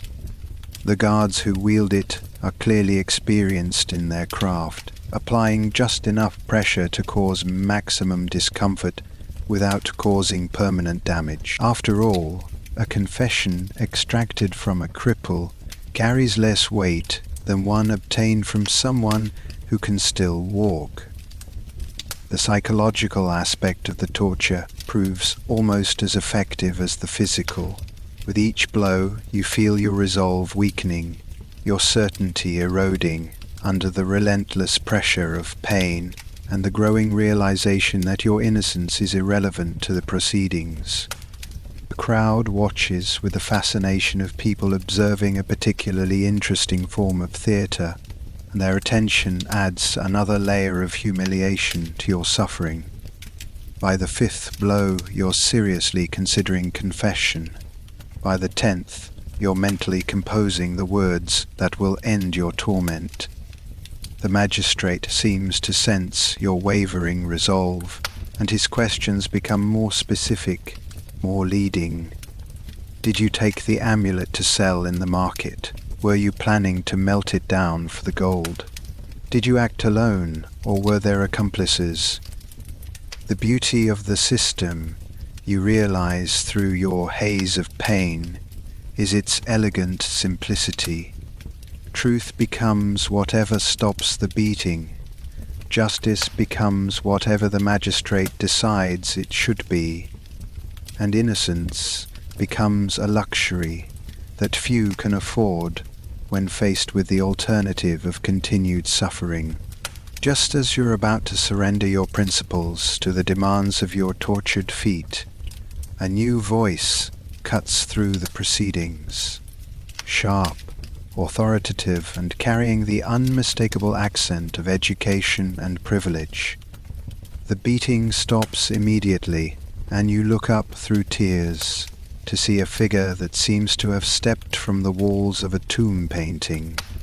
He's a priest of considerable rank, judging by the elaborate pleating of his white linen robes and the golden amulets that adorn his neck and wrists. His head is shaved in the manner of the temple hierarchy, and his eyes hold the particular intensity of someone who serves as an intermediary between the mortal and divine realms. When he speaks, even the magistrate listens, with the deference due to someone who outranks him in the cosmic hierarchy. The priest examines you with the clinical interest of someone evaluating a potentially useful tool, and when he addresses the crowd, his words carry the weight of religious authority. You catch fragments of his speech, references to the gods, mentions of divine will, and what sounds suspiciously like a claim that your fate should be decided by higher powers than a village magistrate. As the guards release your arms and help you to your feet, you feel a moment of relief that's immediately tempered by a growing sense of unease. You've been rescued from one form of Egyptian justice, but as the priest's cold eyes meet yours, you begin to suspect that you've simply graduated to a more sophisticated and potentially more dangerous level of the same system. After all, when the gods themselves become involved in your case, the stakes tend to rise considerably. Women's rights and wrongs, gender equality with a twist. The priest's intervention proves to be one of those moments where rescue and entrapment become indistinguishable. His name, delivered with the ceremonial gravity that accompanies all formal introductions in ancient Egypt, sounds like wind through papyrus reeds, something approximating Kaimwaset. And he serves as a high-ranking official in the temple of Isis, goddess of magic, motherhood, and the particular brand of feminine power that makes even pharaohs tread carefully. Your feet, still throbbing from their recent acquaintance with Egyptian justice, carry you with reluctant obedience as Crémoisette leads you away from the plaza. The crowd disperses with the disappointed murmur of people whose entertainment has been cut short, though you notice several women watching your departure with expressions that seem to blend sympathy with something that might be amusement. You're beginning to understand that in ancient Egypt, even rescue comes with conditions. The temple complex, when you reach it, sprawls across several acres of carefully maintained ground that seems to exist in a different world from the dusty construction sites and cramped workers' quarters you've grown accustomed to. Here, the architecture speaks of permanence and divine favor. Limestone blocks fitted with mathematical precision, columns that soar toward the heavens like prayers made manifest, and everywhere the intricate carvings that transform mere stone into sacred narrative. Crémoisette explains your situation as you walk, his voice carrying the patient tone of someone accustomed to dealing with the spiritually challenged. You've been claimed by the temple, he informs you, not as punishment, but as opportunity. The gods, in their infinite wisdom, have provided you with a chance to serve in a more elevated capacity than hauling stones under the merciless sun. Your theft charges, which he dismisses with a wave that suggests divine intervention trumps earthly justice, have been transferred to temple jurisdiction, where they will be resolved through service rather than suffering. This sounds remarkably generous until you begin to understand what temple service actually entails.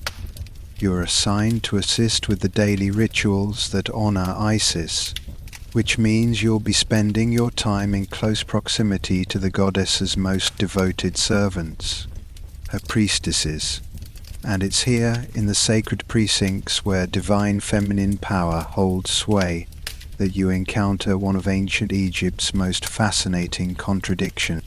The women you meet in the temple complex move with an authority that would be remarkable in any era, but seems almost revolutionary in the ancient world. The high priestess, a woman whose age is impossible to determine, but whose presence fills rooms like incense, owns property in her own name, conducts business transactions that would make merchants weep with envy, and wields religious authority that makes even male priests defer to her judgment. She can divorce her husband if he displeases her, inherit wealth from her family, and serve as a witness in legal proceedings. Rights that women in many other civilizations won't enjoy for centuries to come. But as you observe the daily rhythms of temple life, you begin to notice the shadows that lurk beneath this apparent equality. The conversations you overhear, conducted in the flowing cadences of women who assume you can't understand their language, reveal a reality more complex and considerably darker than the surface suggests. There's the young priestess who speaks in hushed tones about her sister's recent death, not from disease or accident, but from the delayed embalming process that all women of beauty or status must endure. The practice, explained to you later by Crémoisette, with the clinical detachment of someone discussing agricultural techniques, exists to prevent the embalmers from taking liberties with fresh female corpses. Women must wait 3 to 4 days after death before their bodies can be prepared for the afterlife, allowing decomposition to proceed far enough to discourage necrophilic impulses among the mortuary workers. The casual way this information is delivered, as if it's simply another practical consideration in the complex business of death, makes your stomach turn. Here is a civilization advanced enough to grant women legal equality, yet pragmatic enough to acknowledge that, even in death, female bodies require protection from male predation. Your education in Egyptian gender dynamics continues during the afternoon rituals, when you witness a ceremony that begins with breathtaking beauty and gradually reveals its more unsettling implications. A group of women, ranging in age from barely adolescent to grandmotherly, gather in the temple's inner courtyard to perform the sacred dance of Isis. Their movements are fluid, hypnotic, telling the story of the goddess's search for her murdered husband Osiris, through gestures that seem to make the very air shimmer with meaning. But as the dance progresses, you notice details that transform wonder into unease. Several of the younger women move with the careful precision of people managing pain, and when the ceremony concludes, you overhear conversations about the crocodile dung pessaries they've inserted as contraception, a birth control method that combines the practical with the revolting in ways that only ancient Egypt could devise. The logic, when Kemwasset explains it, is characteristically Egyptian in its blend of observation and superstition. Crocodile dung, when properly prepared and mixed with honey, creates an acidic environment hostile to conception. The method actually works, after a fashion, though the side effects, infection, irritation, and a constant awareness that you're carrying reptilian excrement in your most intimate spaces seem to outweigh the benefits. As evening approaches, you're assigned to assist with the preparation of the temple's evening meal, a task that brings you into contact with women from all levels of Egyptian society.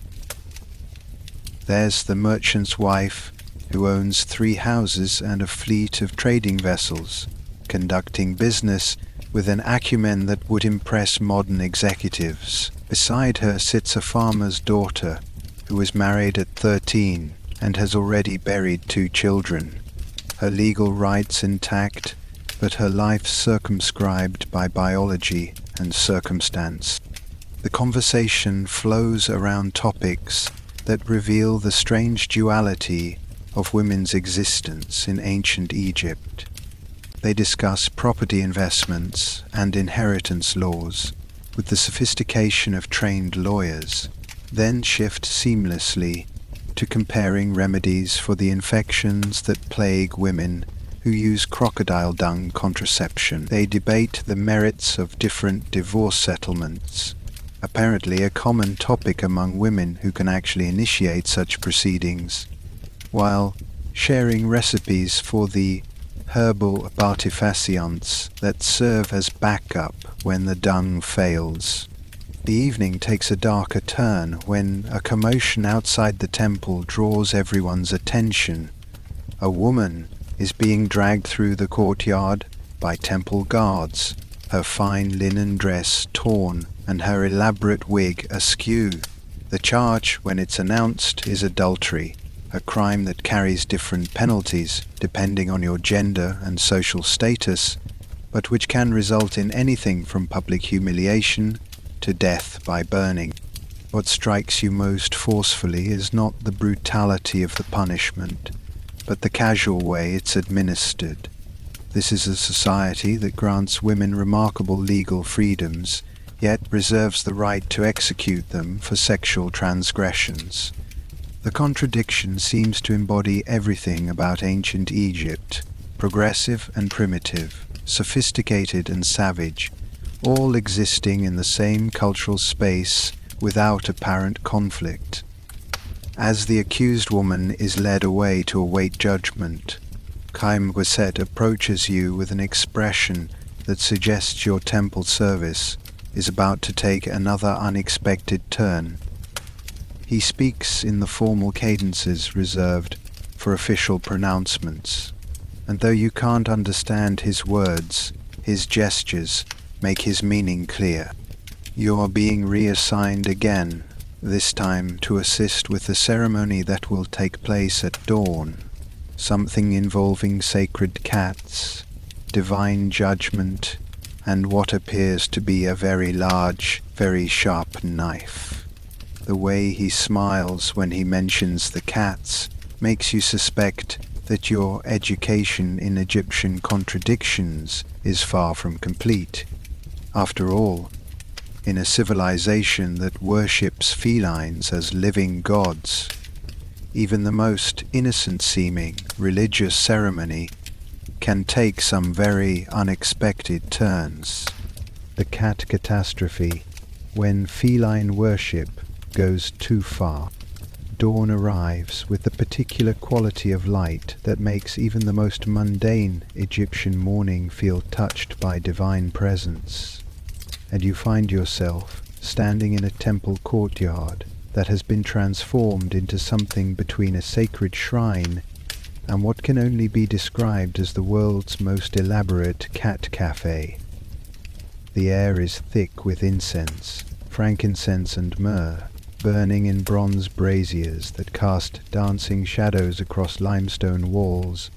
Covered in feline imagery, every surface seems to writhe with carved cats, sitting cats, walking cats, cats with human bodies and divine headdresses, cats that watch you with stone eyes, that feel uncomfortably alive.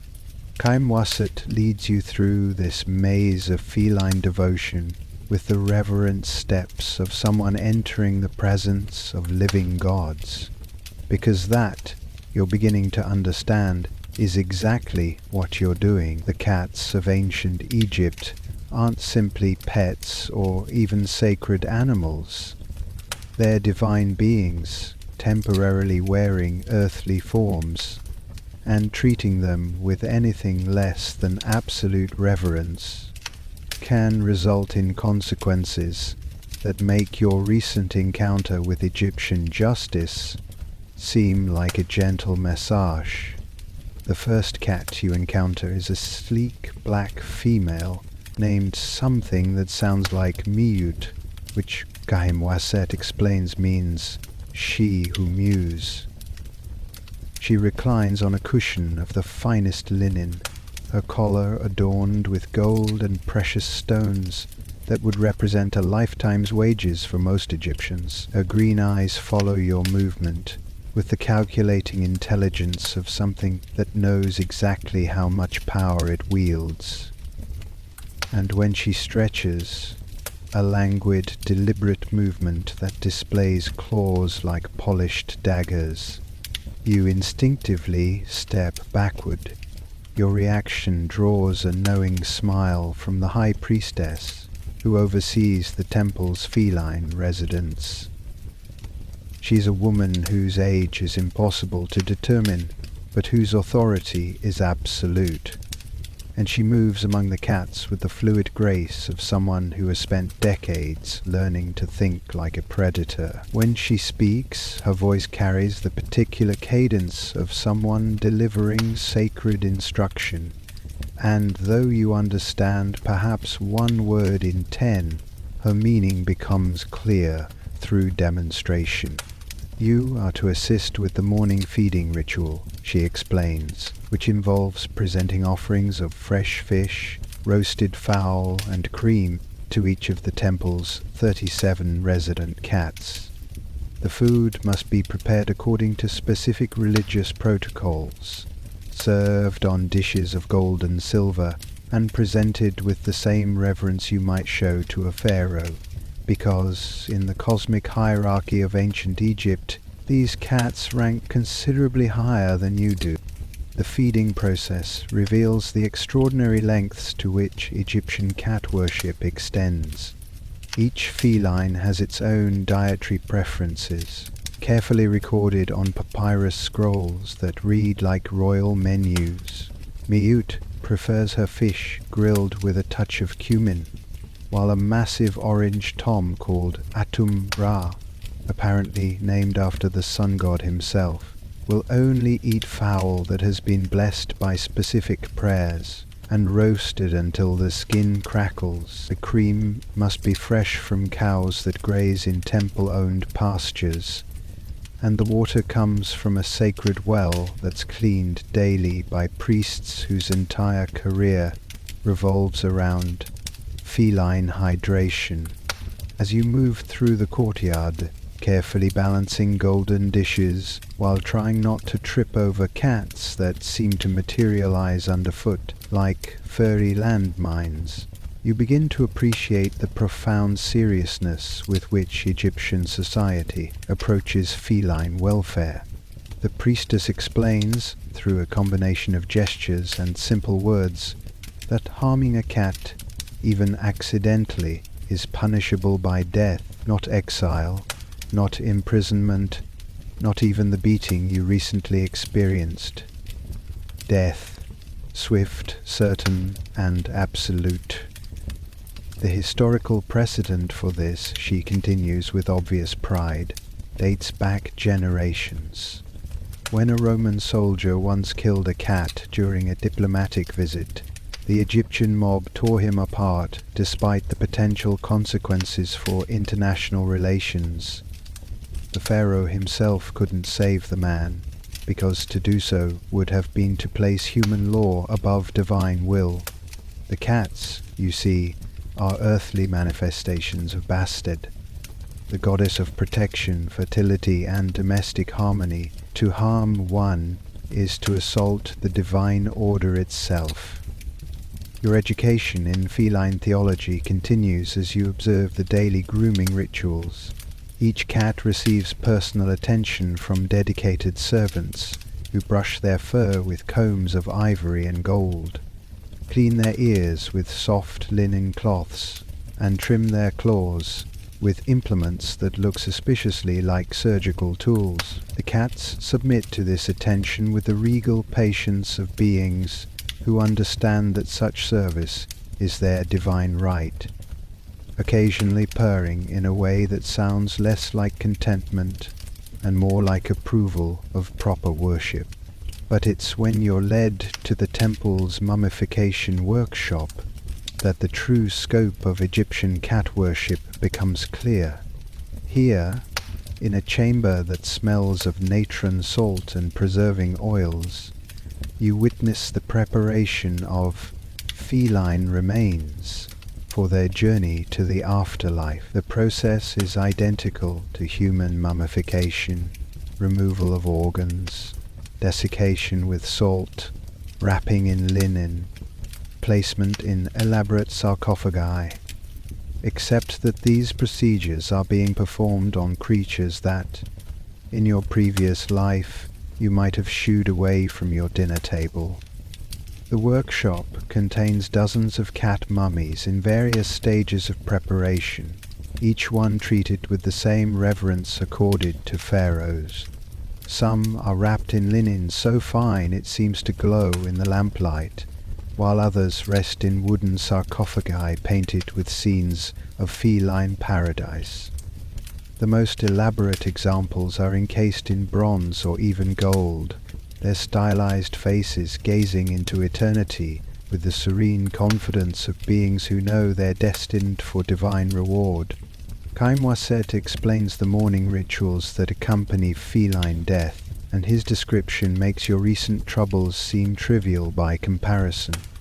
When a household cat dies, the entire family shaves off their eyebrows and enters a period of formal mourning that can last for months.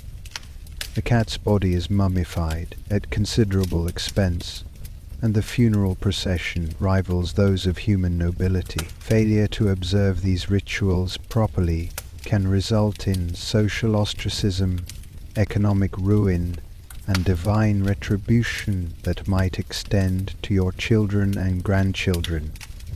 The conversation takes an even more surreal turn when the priestess begins describing Egypt's military history, specifically the infamous battle where Persian invaders used cats as living shields. The strategy, she explains with obvious pain, was diabolically effective. Faced with the choice between defending their territory and risking harm to sacred cats, the Egyptian army chose retreat. The Persians advanced behind a wall of terrified felines, knowing that no Egyptian soldier would loose an arrow or thrust a spear if it might injure a divine creature. The defeat, she continues, was considered one of the most shameful in Egyptian history, not because they lost territory or treasure, but because they allowed foreign invaders to weaponize their religious devotion. The cats used as shields were later returned unharmed, but the psychological impact of the battle lingered for generations. It became a cautionary tale about the dangers of loving something so much that enemies could use that love against you. As the morning progresses, and you continue your careful navigation of feline-dominated temple life, you begin to understand that you're walking through a minefield of potential blasphemy. Every step must be calculated, every gesture considered, every interaction with the cats conducted with the awareness that a single mistake could result in your immediate execution. The cats, for their part, seem to sense your nervousness and respond with the particular brand of feline mischief that suggests they're enjoying your discomfort. It's while you're attempting to serve lunch to a particularly imperious white cat that disaster strikes. The creature, a female name something that translates roughly to "she who commands the dawn," decides that your offering of grilled fish isn't quite to her standards. She fixes you with a stare of pure disdain, then deliberately knocks the golden dish from your hands with one perfectly timed paw movement. The crash echoes through the courtyard like thunder, and every conversation stops. The priestess turns toward you with an expression that makes your blood freeze, while the other temple workers back away as if you've suddenly become contagious. The cat sits primly beside the scattered fish, her tail twitching with what might be amusement or might be divine judgment. In the silence that follows, you realize that you've just committed what might be interpreted as an assault on a goddess. The fact that the cat initiated the incident is irrelevant.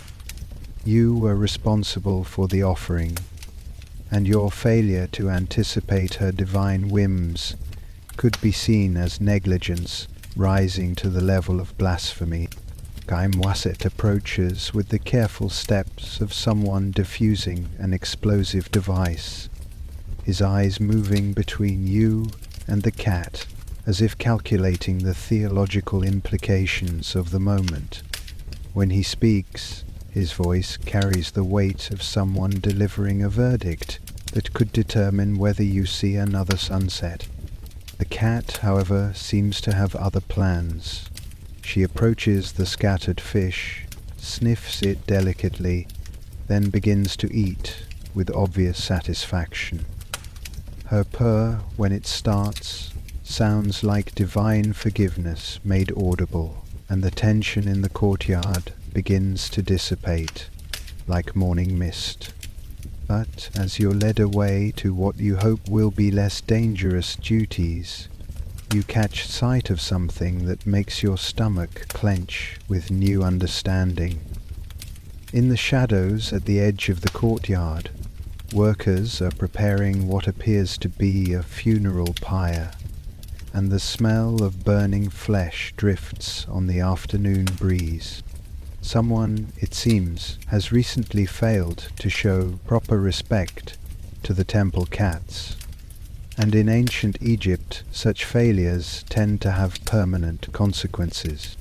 Religious obligations, pleasing gods who demand everything.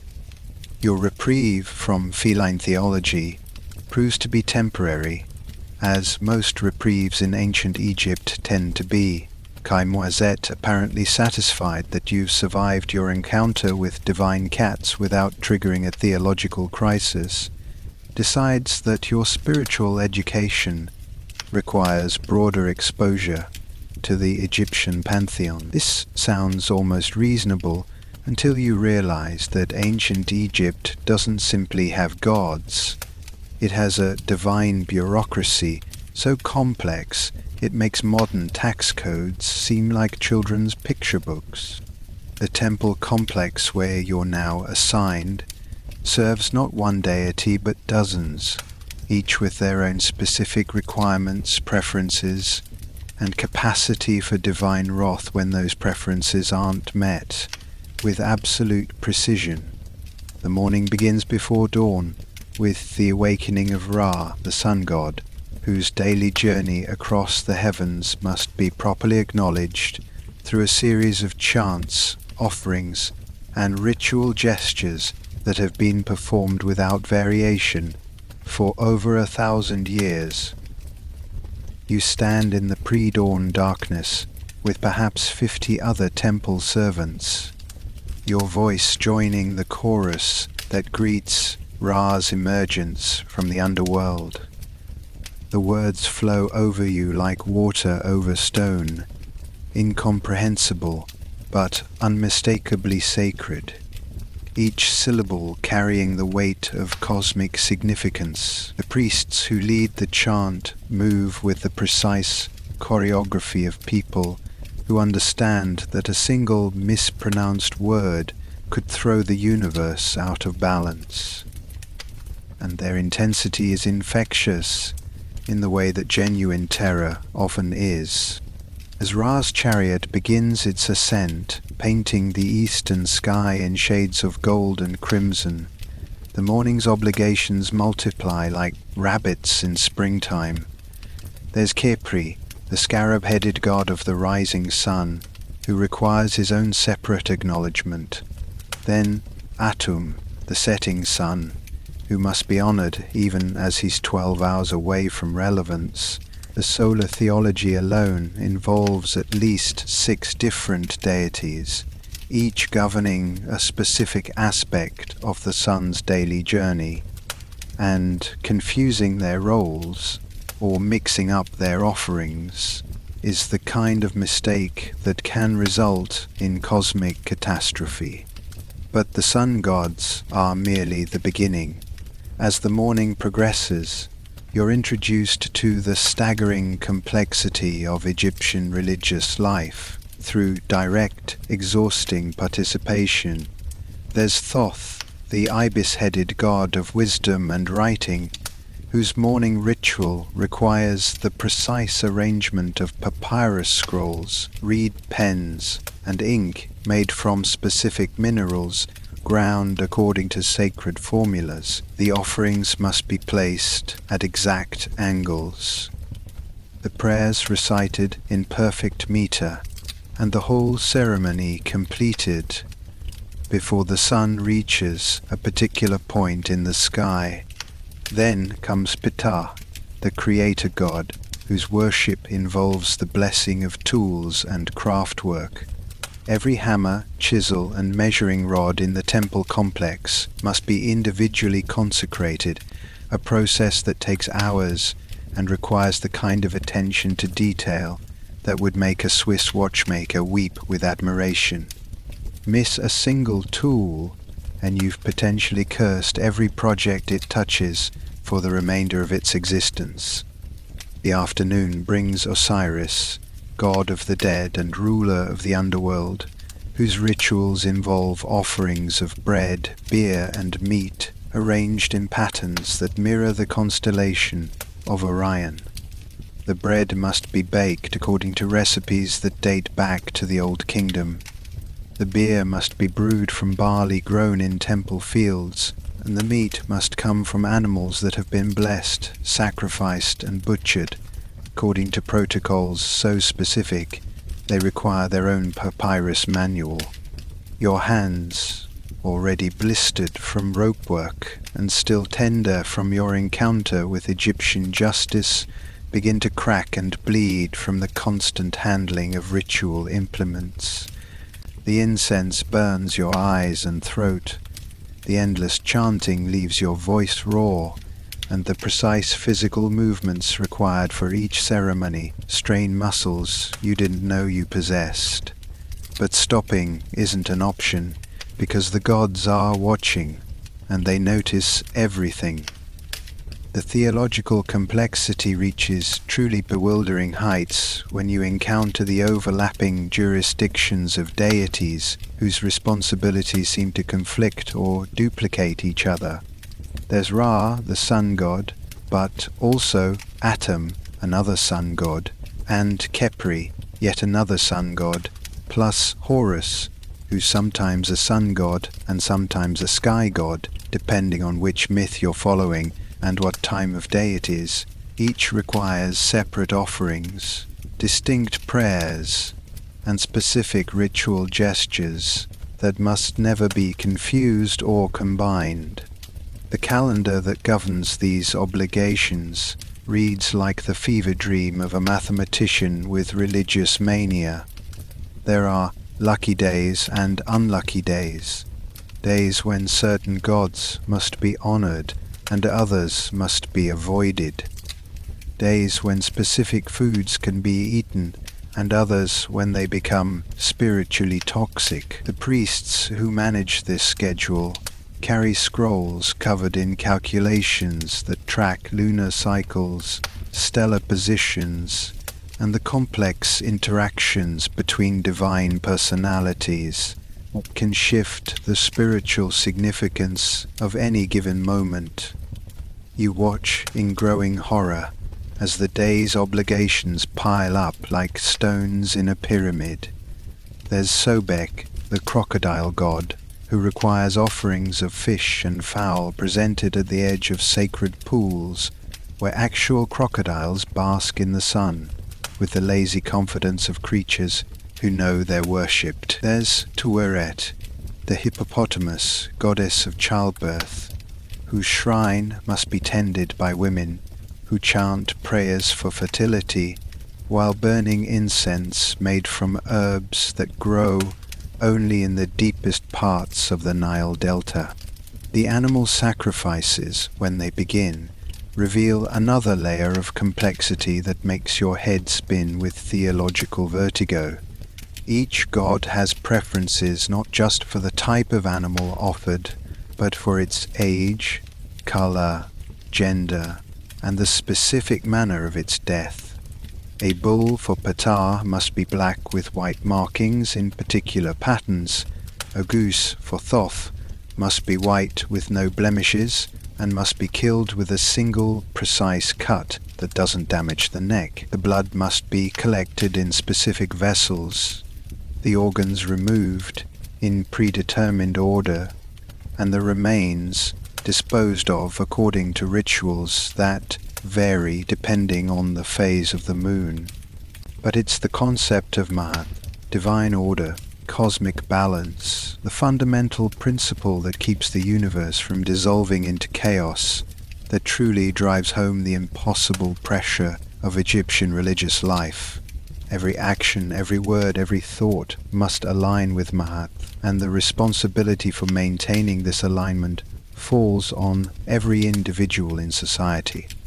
A priest who mispronounces a prayer doesn't just embarrass himself, he potentially destabilizes the cosmic order. A servant who spills an offering doesn't just waste food, he commits an act of spiritual vandalism that could have consequences extending far beyond his own lifetime. As the day wears on and your exhaustion deepens, you begin to understand that Egyptian religion isn't simply about worship.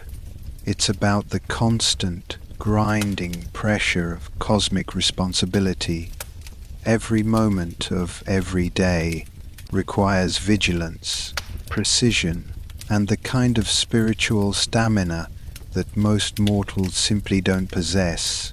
The gods aren't distant figures to be honored on special occasions. They're immediate, demanding presences who expect perfection from beings who are fundamentally incapable of providing it. The evening brings its own cascade of obligations as the sun begins its journey into the underworld.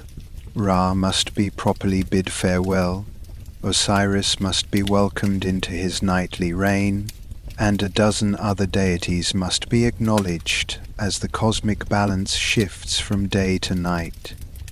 The rituals grow more complex, more urgent, as if the approaching darkness makes the gods more demanding, more dangerous.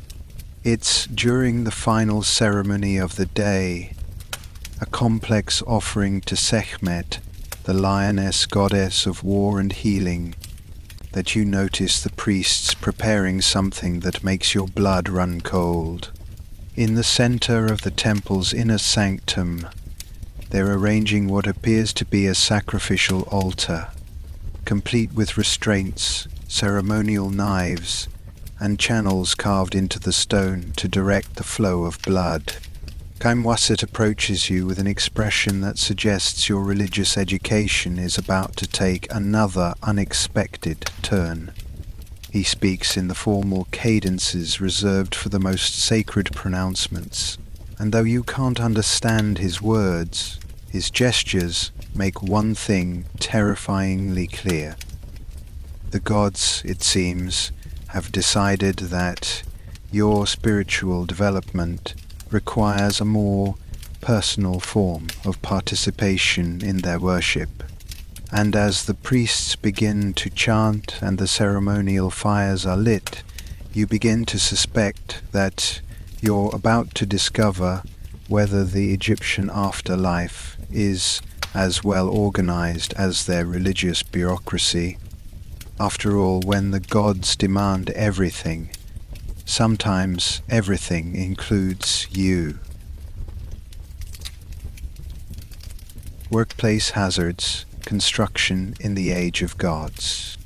Your body feels like it's been disassembled and reassembled by someone who lost the instruction manual somewhere around the third hour of divine ceremonies. Every muscle aches with the particular exhaustion that comes from maintaining ritual postures, while your soul contemplates its cosmic insignificance, and your throat burns from hours of chanting in a language that seems designed to scrape vocal cords raw. But rest, as you're learning, is a luxury that ancient Egypt reserves for the dead and the divine. Kaimwasit appears at dawn with the inevitable news that your spiritual education requires yet another career change. The gods, he explains with the weary patience of someone delivering bad news wrapped in religious justification, have determined that your soul needs tempering through honest labor in ancient Egypt means returning to construction work, not the modest temple project where you first encountered Egyptian workplace safety standards, but something far more ambitious and correspondingly more lethal. The site, when you reach it after a march that feels like a pilgrimage through hell, stretches across the desert like a wound in the earth itself.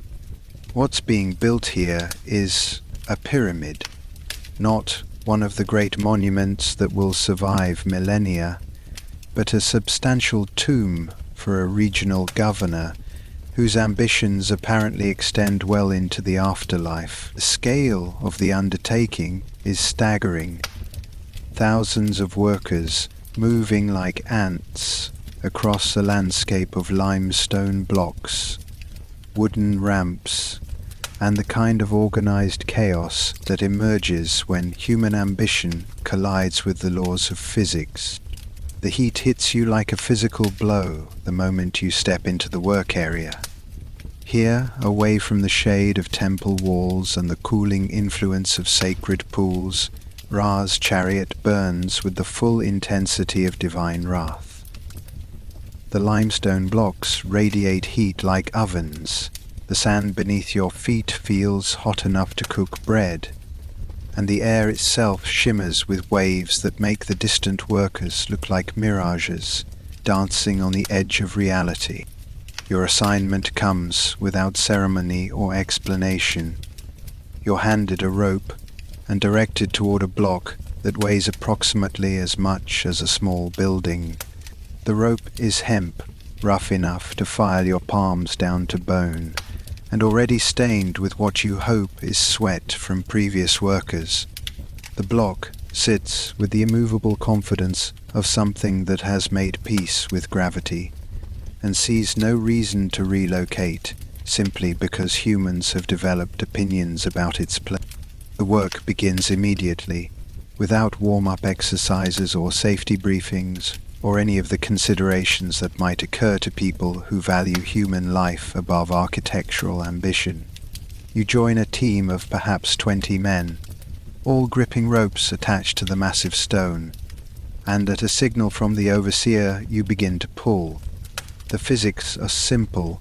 Many humans plus much rope equals gradual movement of very heavy object. The reality is considerably more complex, involving the kind of coordinated effort that would challenge a professional dance troupe, except that missing a step here results in crushed limbs rather than embarrassed applause. The first hour teaches you things about your body that you never wanted to know. Muscles you'd forgotten you possessed announce themselves with sharp protests. Your hands begin to blister almost immediately, and your back develops the kind of ache that suggests your spine is considering early retirement. But stopping isn't an option, because the overseer carries a stick and the philosophical conviction that motivation comes in many forms, most of them painful.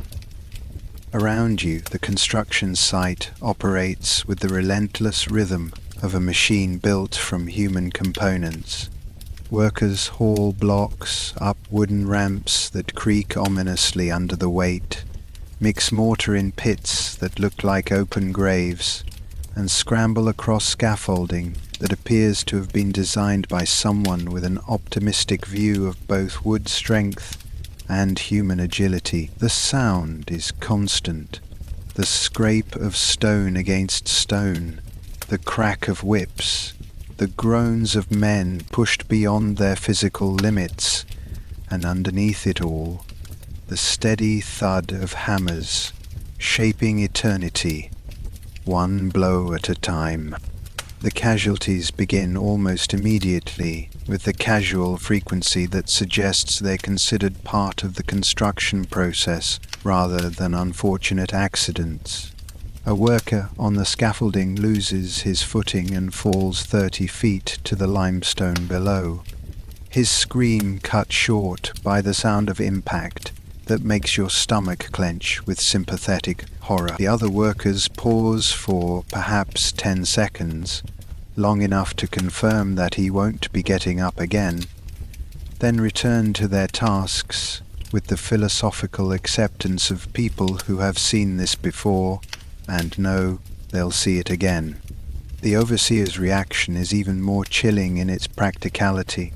He makes a note on his papyrus scroll, apparently documenting the loss for administrative purposes, then signals for the body to be removed. When he speaks, his voice carries the tone of someone discussing a broken tool rather than a human life.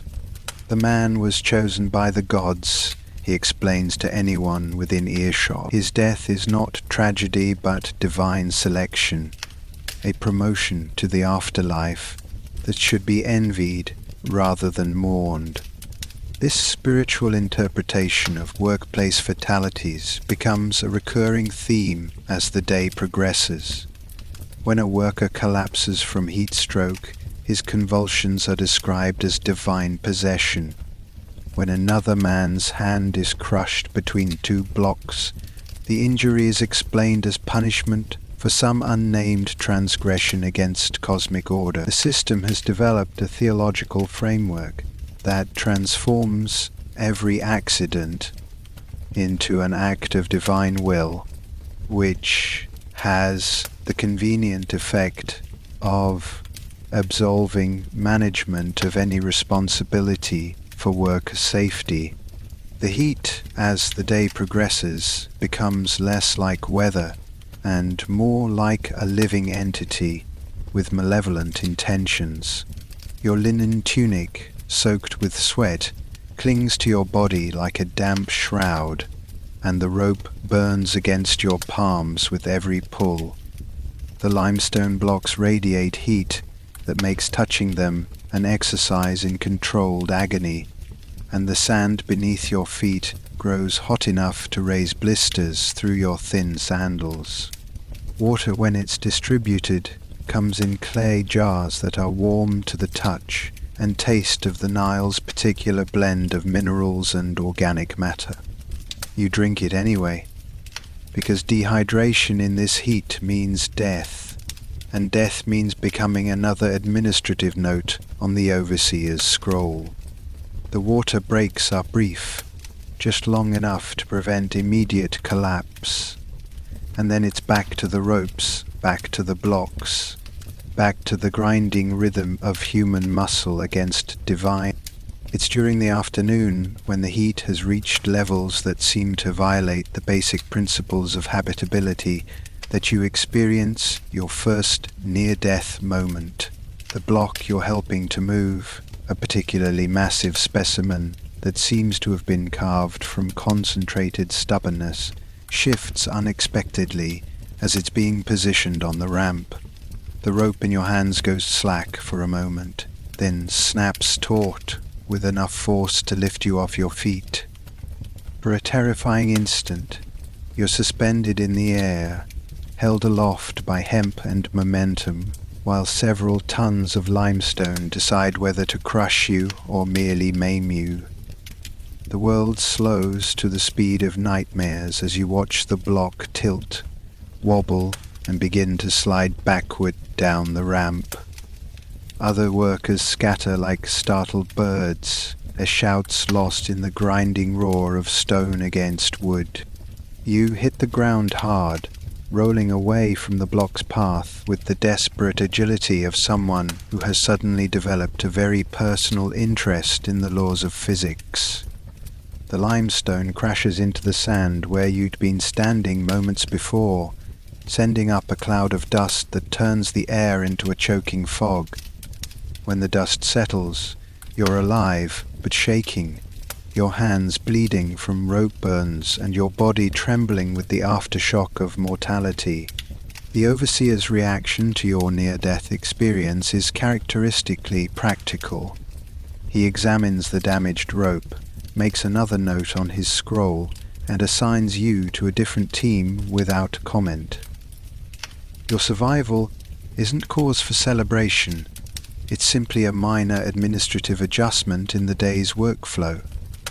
The block that nearly killed you is repositioned and the work continues because pyramids don't build themselves and the dead governor isn't getting any less dead. As the day wears on and your body settles into the grinding rhythm of construction work, you begin to understand the true scope of what you're participating in. This isn't just a building project.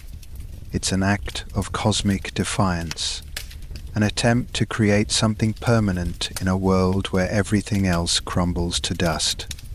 The pyramid rising around you will outlast empires, outlast languages, outlast the very civilization that, and you, with your soft hands and modern sensibilities, are just another expendable component in this machine that transforms human suffering into eternal architecture. The irony isn't lost on you that you're helping to build a monument to immortality, while your own mortality becomes more apparent with each passing hour. Every block you move, every rope you pull, every drop of sweat you shed is an offering to the dead governor's eternal glory, while your own name will be forgotten before the mortar dries.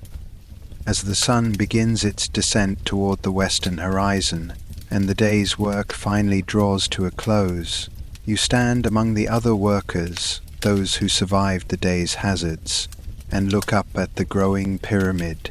It's beautiful in its way, a testament to human ambition and divine aspiration, but it's also a tomb, built on the bones of men whose names were never recorded, whose deaths were noted only as administrative details in scrolls that will themselves crumble to dust. And tomorrow you realize with growing dread you will be back here again, pulling ropes and dodging death while helping to build eternity for someone else. Because in ancient Egypt the monuments are forever, but the workers are as disposable as the sand that blows across the desert, covering the traces of those who came before and preparing the ground for those who will follow. The only question is whether you'll last long enough to see the pyramid completed, or whether you'll become just another offering to the gods of stone and ambition. The mummy paper scandal, when ancient meets modern stupidity. The heat has reached levels that seem to violate the basic laws of human survival, and somewhere between your 15th hour of hauling limestone and your body's complete surrender to dehydration, reality begins to fracture around the edges, like papyrus left too long in the sun. The world shimmers, not with the familiar heat waves that have tormented you all day, but with something deeper, more fundamental, as if time itself is melting under Ra's merciless gaze. You're still gripping the rope, still feeling the burn of hemp against your raw palms when the vision begins. It starts as a whisper at the edge of consciousness, a sense that you're being watched by eyes that exist centuries in the future. The pyramid around you wavers like a mirage, and suddenly you're no longer standing on hot sand, but floating through time itself, carried forward on currents of divine intervention or heat-induced madness. The first thing you see is a drawing room that reeks of privilege and boredom. All mahogany furniture and crystal decanters, where men in peculiar black suits and women in elaborate dresses gather around what appears to be a dining table, but instead of food, the centerpiece is a human form wrapped in linen, and the guests are wielding knives with the enthusiasm of people carving a holiday roast. They're unwrapping a mummy, one of the sacred dead you've watched being prepared with such reverence, as if it were a present at a children's party. The scene shifts and multiplies, showing you drawing room after drawing room across what you somehow understand to be England and America, where Egyptian mummies have become the latest entertainment craze. Ladies in corsets lean forward with delighted gasps as ancient bandages are peeled away to reveal desiccated flesh, while gentlemen in top hats make learned observations about embalming techniques they couldn't begin to understand. The bodies that once housed souls destined for eternal paradise are now curiosities for people whose idea of the afterlife involves harps and clouds. But the parlor games are just the beginning. The vision carries you forward through decades of escalating desecration, showing you warehouses filled with mummies stacked like cordwood, their sacred wrappings torn away not for scientific study, but for the basest commercial purposes. You watch in growing horror as the linen bandages, each strip carefully blessed by priests, each layer applied with prayers for the deceased's journey through the afterlife, are fed into grinding machines that reduce them to pulp. The industrial process unfolds before you with the mechanical precision of a nightmare. The sacred linen, once white as temple walls and soft as a mother's touch, is shredded by metal teeth that show no reverence for its holy purpose. The pulp is mixed with water and chemicals, whose names would be meaningless to ancient ears, then pressed into sheets of brown paper that emerge from the machines like the skin of some industrial beast. And what becomes of this paper, made from the burial shrouds of kings and queens, priests and nobles who spent fortunes ensuring their proper passage to the afterlife?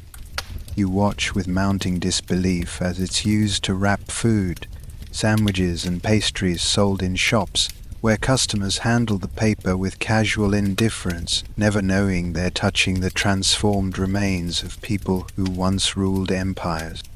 The cosmic irony burns through your consciousness like acid. Bodies that were prepared with mathematical precision, preserved with chemicals worth more than most people's annual income, wrapped in linen finer than anything worn by living royalty, all of it reduced to packaging material for someone's lunch. The eternal rest that Egyptian civilization spent millennia perfecting has been transformed into a convenience for people who can't be bothered to bring their own containers to the market. The vision shows you the paper mills, where this desecration occurs on an industrial scale.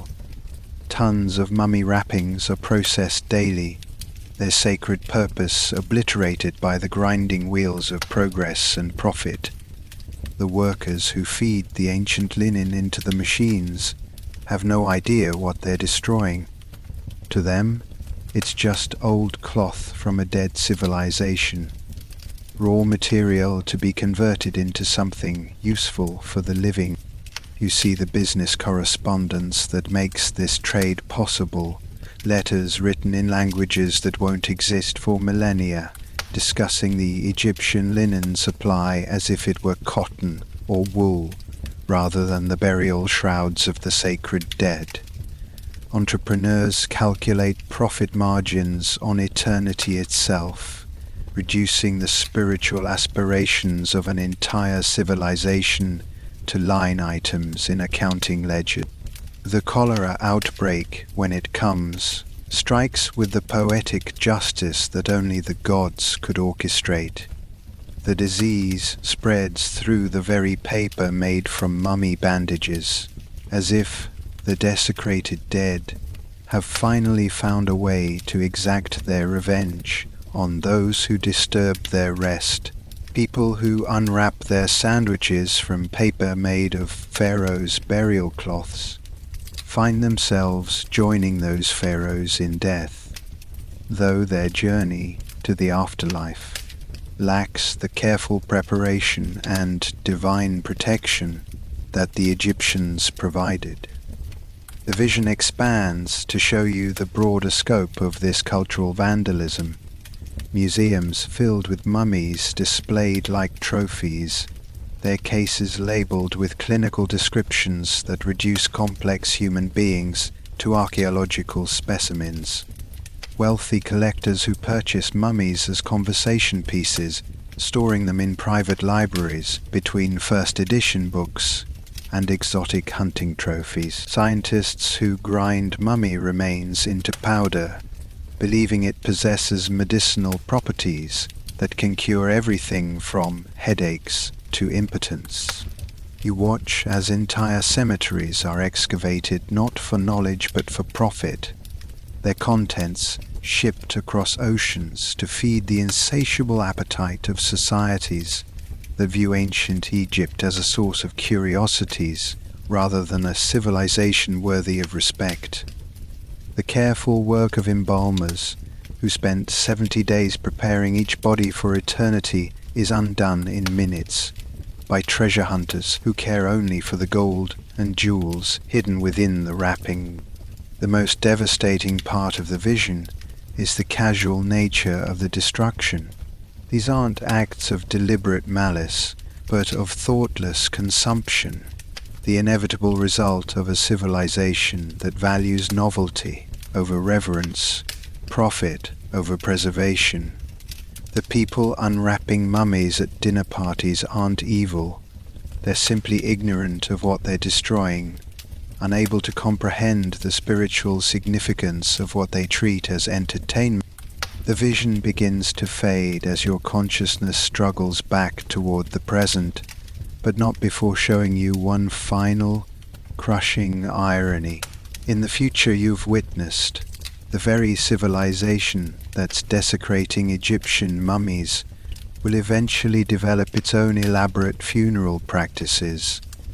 spending fortunes on coffins and ceremonies designed to honor their dead. They'll build monuments to their fallen soldiers, preserve the bodies of their leaders, and speak reverently of the importance of respecting the deceased, all while using the burial shrouds of Egyptian royalty to wrap their groceries. Reality crashes back around you like a wave of superheated air, and you find yourself lying in the sand beside the pyramid, your rope abandoned, your body trembling with exhaustion and dehydration. The other workers are gathered around you with expressions that suggest you've been unconscious for some time, and their voices carry the particular concern reserved for people who might be about to become another administrative note on the overseer's scroll. Bemwaset appears above you like a figure from a fevered dream, his face creased with what might be worry or might be annoyance at the disruption to the work schedule. He speaks in soothing tones while pressing a water jar to your lips, but his words can't erase the vision that's burned itself into your consciousness. You've seen the future of the very civilization you're helping to build, watched its sacred traditions reduced to commercial fodder by people who mistake antiquity for quaintness. As you struggle to sit up, your body aching from the fall and your mind reeling from what you've witnessed, you realize that the heat and exhaustion have given you a glimpse of something far more terrifying than Egyptian justice or divine wrath. You've seen the ultimate fate of human dignity itself, how even the most carefully preserved remains, the most reverently prepared bodies, the most sacred traditions can be reduced to raw materials for people who've forgotten how to respect the dead. Pyramid rising around you suddenly seems less like a monument to eternity and more like a desperate gamble against the inevitable degradation of memory and meaning. All this effort, all this suffering, all these carefully preserved bodies and elaborate burial preparations, and in the end, they'll be unwrapped at dinner parties and turned into sandwich wrappers by people who think ancient Egypt is just another source of exotic entertainment. The vision fades, but doesn't disappear, leaving you with the crushing knowledge that even in death, even with all the divine protection that Egyptian civilization can provide, there's no guarantee of dignity, no assurance that your carefully preserved remains won't end up as packaging material for someone's lunch. And as you return to your rope and your limestone block, your hands still shaking from the vision, you can't help but wonder, if this is what the future holds for pharaohs and priests, what hope is there for a simple construction worker who's already forgotten his own name? Social climbing, the deadly ladder of Egyptian society. The vision of future desecration fades like morning mist, but it leaves behind a residue of existential dread that mingles unpleasantly with the taste of Nile water and limestone dust. As you return to your rope and resume the grinding rhythm of construction work, a dangerous thought begins to take root in your heat-addled mind. Surely there must be a way out of this particular circle of hell. Surely, in a civilization sophisticated enough to build pyramids and mummify cats, there exists some mechanism for advancement, some ladder you might climb to escape the endless cycle of hauling stones until your body gives out, or the gods decide you've outlived your usefulness. The thought is seductive in the way that mirages are seductive to dying travelers, beautiful, compelling, and almost certainly fatal. But as the afternoon sun beats down with the relentless intensity of divine judgment, You find yourself studying the hierarchy that surrounds you, with the desperate attention of someone planning an escape from prison. At the bottom of the social pyramid, where you currently reside, with all the permanence of someone carved in stone, are the labourers, the rope pullers, the expendable human machinery that keeps Egyptian civilization functioning. Above you, tantalizingly close yet impossibly distant, are the skilled craftsmen, the stonemasons who shape blocks with mathematical precision, the carpenters who build the wooden ramps and scaffolding, the metal workers who forge the tools that make construction possible.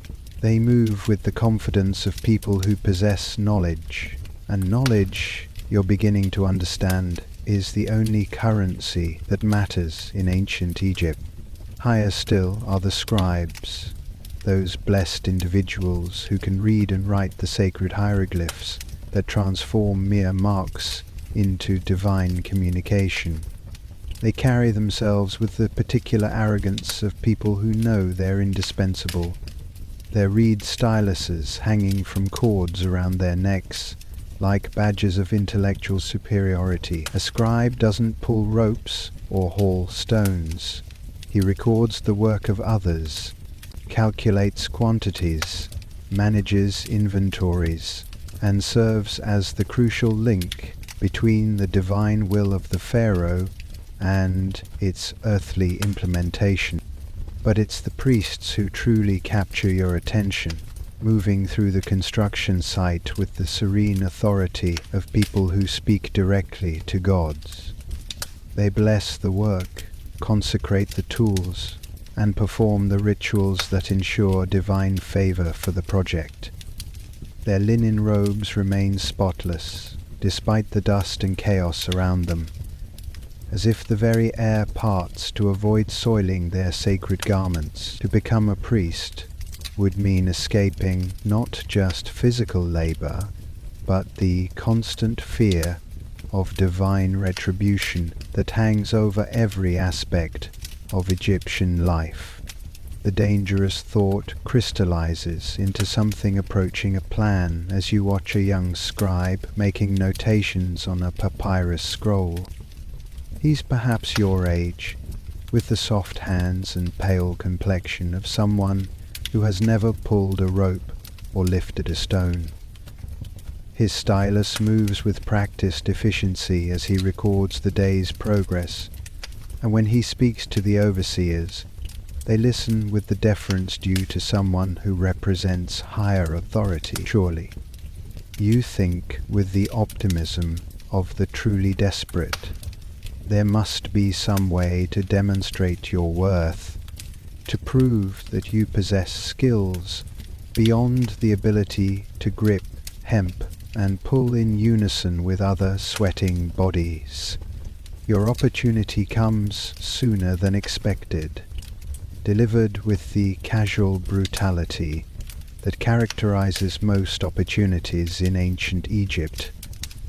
A section of scaffolding collapses during the afternoon shift, taking with it 3 workers and the scribe who was recording their progress. The workers die instantly, a mercy considering the alternatives, but the scribe lingers long enough to bleed extensively over his papyrus before joining them in whatever afterlife awaits those who die in service to divine architecture.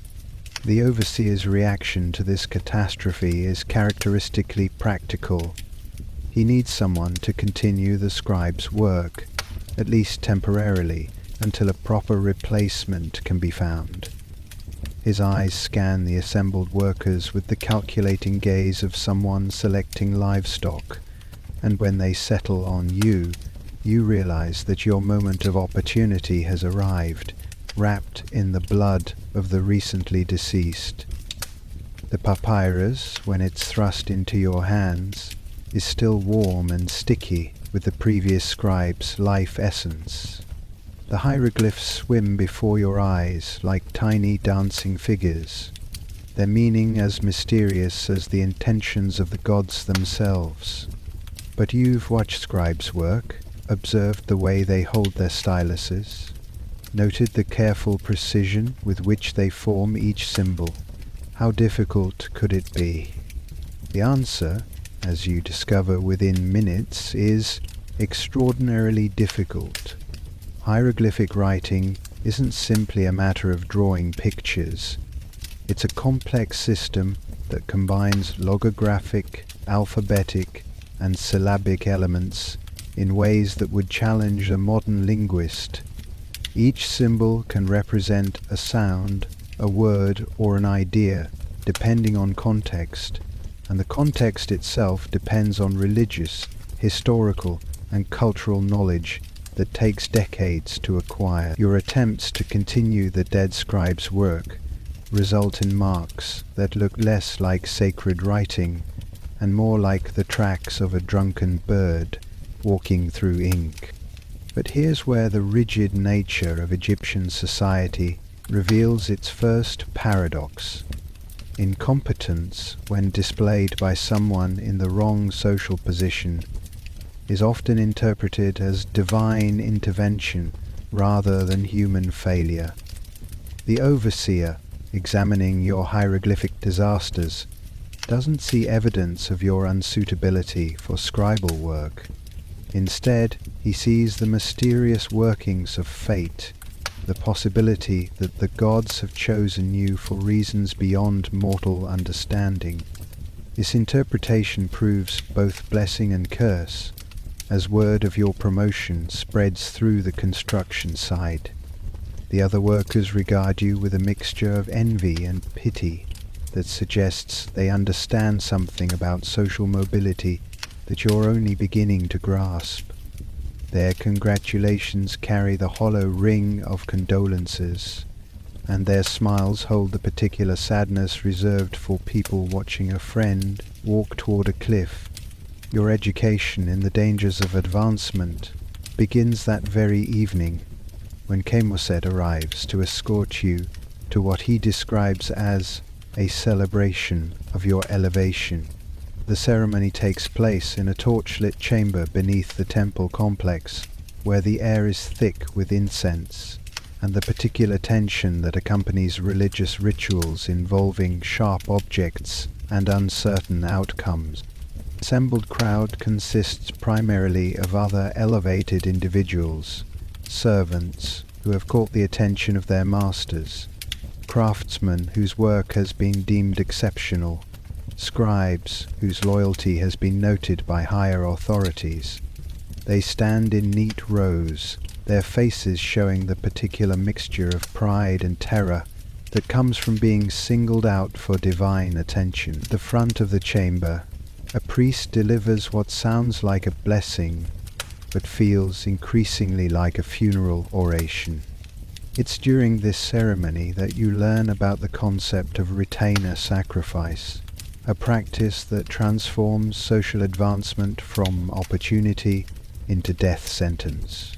The priest explains, in the flowing cadences reserved for the most sacred truths, that those who serve the divine hierarchy with exceptional devotion may be chosen to continue that service in the afterlife. When a pharaoh dies, his most valued servants are granted the honor of accompanying him to the eternal realm, where they will serve him forever in conditions of perfect bliss and divine favor.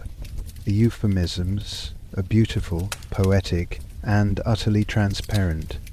Accompanying him to the eternal realm means being buried alive in the pharaoh's tomb. Continuing service in the afterlife means having your throat cut during the funeral ceremony. Perfect bliss and divine favor means spending eternity as a mummified corpse in a sealed chamber. Assuming the embalmers bother to preserve servants with the same care they lavish on royalty, the historical precedent for this practice, the priest continues with obvious pride, dates back to the earliest dynasties, when hundreds of servants were interred with their divine masters. King Deir alone was accompanied by nearly 600 retainers, their bodies arranged around his tomb, like the spokes of a wheel, ensuring that he would never lack for service in the world beyond death. The practice has evolved over the centuries, become more selective, more refined, but the principle remains unchanged. Exceptional service to the divine hierarchy may be rewarded with the ultimate promotion. As the ceremony concludes and you're led back to your new quarters, slightly better than your previous accommodations, but still recognizably a place where people sleep before dying, you begin to understand the true nature of Egyptian social mobility. It's not a ladder to be climbed, but a trap to be avoided. A system designed to identify and eliminate anyone who might pose a threat to the established order, through the simple expedient of making advancement synonymous with death. The scribal work, when you return to it the next morning, takes on a different character now that you understand its implications. Each hieroglyph you struggle to form correctly brings you closer to competence, and competence brings you closer to notice, and notice brings you closer to the kind of divine attention that ends with your mummified corpse serving as eternal furniture in someone else's tomb. The other workers, you realize, understand this dynamic instinctively. Their apparent contentment with back-breaking labor isn't resignation, it's survival strategy. They've learned that, in ancient Egypt, the safest place to be is exactly where you are, performing your assigned function, with just enough competence to avoid punishment, but not enough excellence to attract attention. Mediocrity isn't a character flaw, it's a life preservation technique.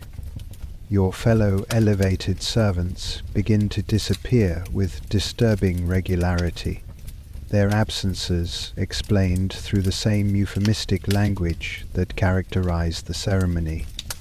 They've been called to higher service, chosen for divine missions. The reality whispered in the darkness of the servants' quarters is considerably less poetic. They've been selected for sacrifice, their advancement having marked them as suitable offerings to whatever gods require human blood to maintain cosmic order. The irony becomes inescapable as you struggle with your hieroglyphic assignments, while watching your social betters with new understanding.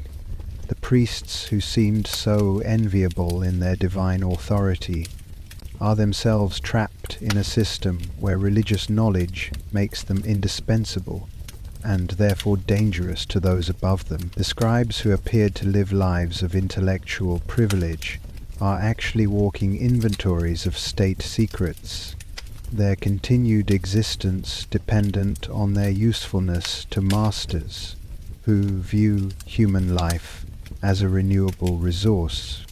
Even the pharaoh himself, you begin to realize, is trapped at the top of a pyramid that demands constant sacrifice to maintain its stability. His divine status protects him from earthly threats, but makes him a prisoner of cosmic responsibility, his every action scrutinized by gods who expect perfection from their earthly representative. The ultimate social climber has achieved the ultimate isolation, surrounded by people who worship him as a god while planning his elaborate funeral. As the days pass and your hieroglyphic skills slowly improve, you find yourself caught in an impossible paradox. Success in your assigned role brings you closer to the kind of notice that could prove fatal, while failure means returning to the rope teams where death comes through exhaustion rather than divine selection. You're trapped between the grinding stones of incompetence and excellence, both of which lead to the same destination through different routes. The solution, when it finally occurs to you, has the elegant simplicity of all truly desperate plans: strategic mediocrity. You begin to make deliberate mistakes in your scribal work, not enough to suggest complete incompetence, but sufficient to ensure that you remain forgettably adequate. You cultivate the art of being useful without being indispensable, competent without being exceptional, visible enough to avoid punishment, but invisible enough to avoid promotion. It's a delicate balance, requiring the kind of careful calculation that would challenge a mathematician, but it offers the only path you can see between the various forms of death that Egyptian society provides for those who step outside their assigned roles. You become a master of strategic failure, a virtuoso of calculated incompetence, an artist whose medium is deliberate mediocrity. And as you settle into this new role, neither climbing the social ladder nor falling from it, but maintaining a careful equilibrium somewhere in the middle, you begin to understand that, in ancient Egypt, the greatest achievement isn't reaching the top of the pyramid. It's surviving long enough to watch other people make that fatal ascent, while you remain safely, anonymously, forgettably alive at the bottom. After all, in a civilization where gods demand human sacrifice, and social advancement is often indistinguishable from a death sentence, the ultimate luxury isn't power or wealth or divine favor. It's the simple, precious gift of being overlooked by those who have the authority to notice you. The Hippo Hypothesis. When wildlife becomes warfare. Your newfound strategy of strategic mediocrity proves remarkably effective at keeping you alive, but it does nothing to quiet the growing paranoia that gnaws at your consciousness like a parasite with philosophical ambitions. Each morning brings news of another divine promotion, servants called to higher service, scribes elevated to eternal positions, craftsmen chosen for sacred missions that require them to pack light and travel without return tickets. The euphemisms have become a language unto themselves, a bureaucratic poetry that transforms murder into metaphor and makes disappearance sound like career advancement.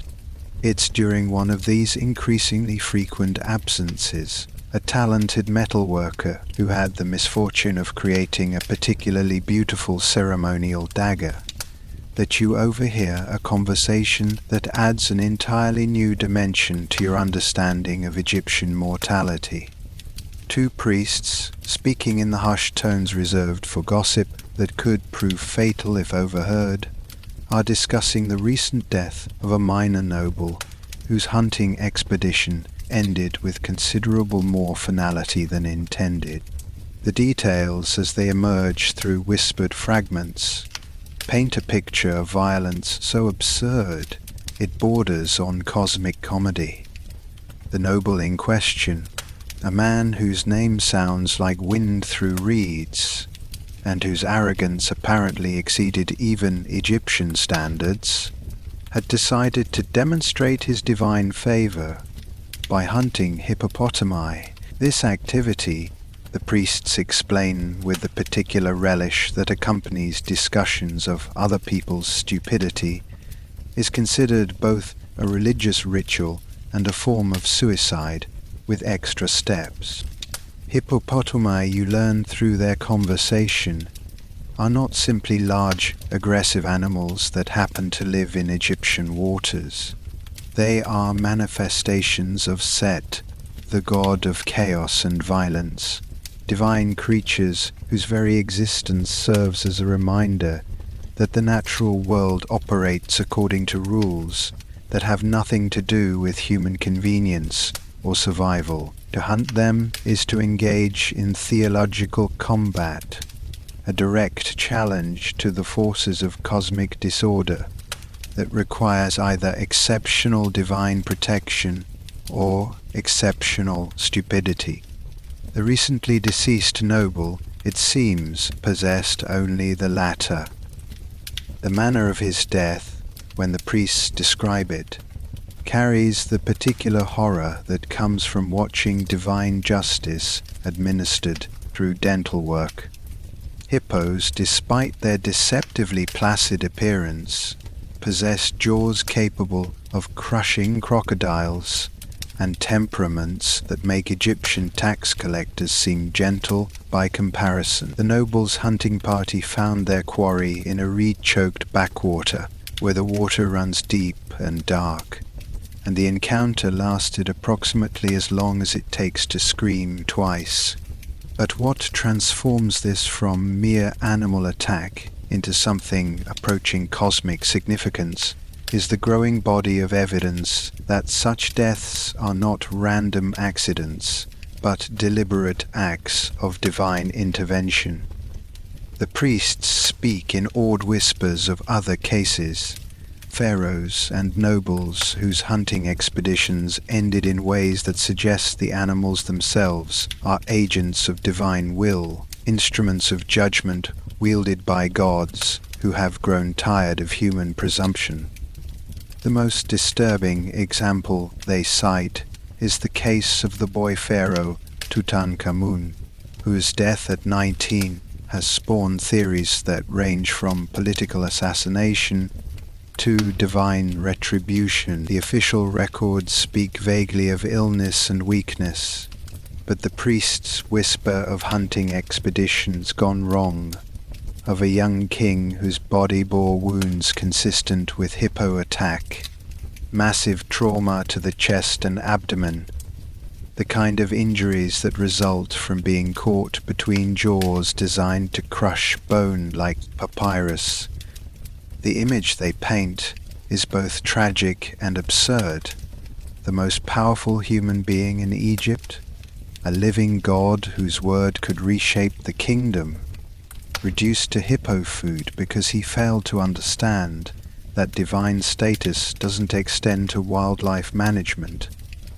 The boy king, they suggest, learned too late that being pharaoh grants you authority over humans, but makes you just another potential meal to creatures that predate Egyptian civilization by millions of years. As the priests move away, their conversation fading into the general murmur of temple life, you find yourself staring at the sacred pools that dot the temple complex with new understanding. The water that seemed so peaceful, so inviting after hours of construction work under the merciless sun, now appears to hide depths that contain more than fish and water plants. Every ripple could conceal eyes that watch with predatory patience. Every shadow could hide jaws that serve as instruments of divine judgment. The paranoia that has been building in your mind since your elevation to scribal duties takes on a new dimension as you begin to see the natural world not as environment, but as extension of the divine hierarchy that governs every aspect of Egyptian life. The cats that wander through the temple complex aren't simply sacred animals. They're divine agents whose purrs might be prayers, and whose claws might be instruments of cosmic justice. The ibises that stalk through the reed beds aren't just birds. They're manifestations of Thoth, the god of wisdom, whose beaks could deliver divine judgment as easily as they spear fish. This revelation comes to full flower during the afternoon heat, when exhaustion and dehydration combine with existential dread to produce a vision that feels more real than the limestone blocks you've been pretending to catalogue.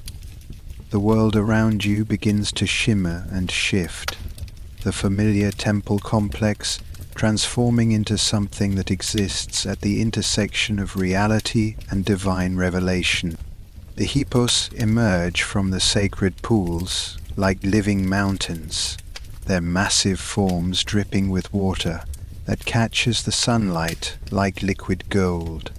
But these aren't simply animals, they're avatars of primordial power, creatures that existed before humans learned to build pyramids or worship gods, or transform death into administrative procedure. Their eyes hold the patient malevolence of forces that have watched civilizations rise and fall like waves on the Nile, and their presence fills the air with the particular tension that precedes divine intervention. Behind them come the crocodiles, sliding from the water with the fluid grace of creatures that have perfected the art of patient violence. Their scales gleam like armor, forged in the workshops of the gods, and their teeth catch the light like rows of ceremonial daggers. They move with the confidence of beings that know they serve a higher purpose, that their role in the cosmic order extends far beyond simple predation. The vision expands to encompass the entire Egyptian landscape, revealing it as a vast theatre where human ambition plays out against a backdrop of divine wildlife that serves as both audience and occasional participant. Every animal becomes a potential agent of cosmic justice. The scorpions that hide in the sand, the cobras that bask on sun-warmed stones. In this transformed landscape, the death of kings and nobles takes on new meaning. They're not victims of random animal attacks, but participants in a cosmic drama where hubris meets divine retribution through the medium of very large teeth. The boy pharaoh Tutankhamun becomes not a tragic figure cut down in his prime, but a cautionary tale about the limits of human authority in a world where the gods express their displeasure through hippopotamus dentistry. The vision reaches its climax as you watch the ghostly figure of the young king himself, standing waist-deep in reed-choked water, while something massive moves beneath the surface. His face shows the particular mixture of excitement and terror that comes from engaging in activities that are simultaneously sacred ritual and elaborate suicide. The water around him begins to churn, and for a moment you see the true scope of what's about to happen. Not just the death of a king, but the assertion of natural law over human presumption. The reminder that divine status means nothing to creatures that were already ancient when the first pyramid was a gleam in an architect's eye. The attack, when it comes, is both swift and inevitable. The water explodes upward in a geyser of foam and fury, and the boy king disappears into jaws that could crush chariots. His crown, the symbol of divine authority that makes him the most powerful human being on earth, floats on the disturbed water like a discarded toy, while somewhere beneath the surface, cosmic justice is administered through methods that predate human civilization. Reality crashes back around you like a wave of superheated air, leaving you gasping and shaking beside the temple pool where you've apparently been standing for some time. The water is peaceful again, its surface broken only by the gentle movements of fish and the occasional ripple from a breeze that carries the scent of lotus blossoms and something that might be decay. But the vision has left you with a new understanding of your place in the Egyptian cosmic order. You're not just trapped between the grinding stones of human ambition and divine authority.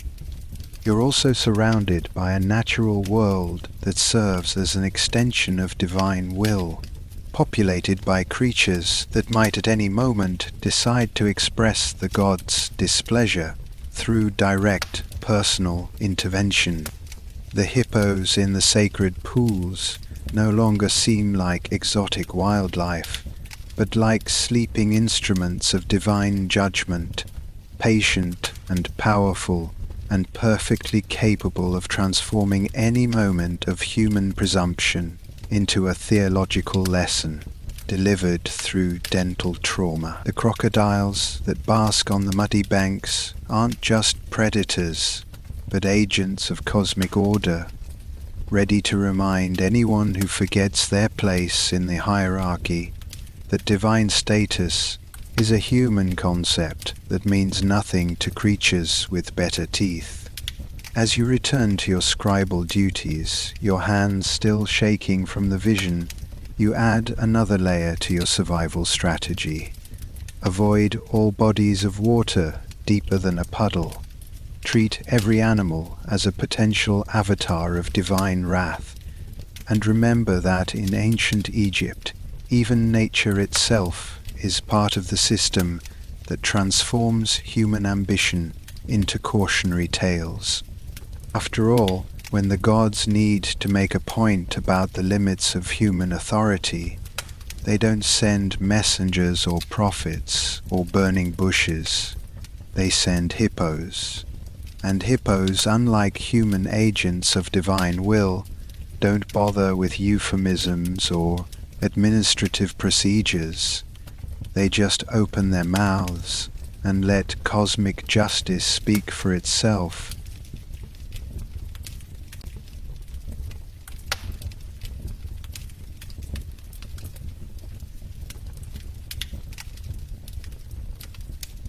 Divine punishment, fire, serpents, and creative execution.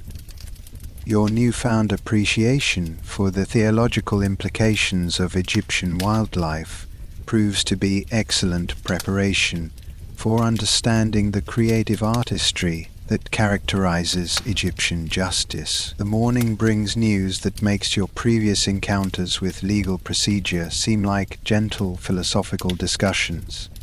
Someone has been accused of speaking against the Pharaoh's divine wisdom, and the punishment will serve as both entertainment and education for anyone foolish enough to believe that divine authority operates according to human logic. The accused is a man whose crime seems almost laughably minor by modern standards. He apparently suggested, in what he thought was private conversation, that the latest tax levy might be excessive. This opinion, delivered in a moment of exhaustion after a particularly brutal day of construction work, has been interpreted by the theological authorities as something far more serious. A direct challenge to divine wisdom, an assault on cosmic order itself, a form of blasphemy that threatens the very foundations of reality. The trial, when it takes place in the temple courtyard, follows the same efficient procedures you witnessed during your own encounter with Egyptian justice, but the stakes have been elevated to cosmic proportions. The magistrate who presides over the proceedings speaks not just as a representative of earthly law, but as an agent of divine will, his words carrying the weight of theological certainty.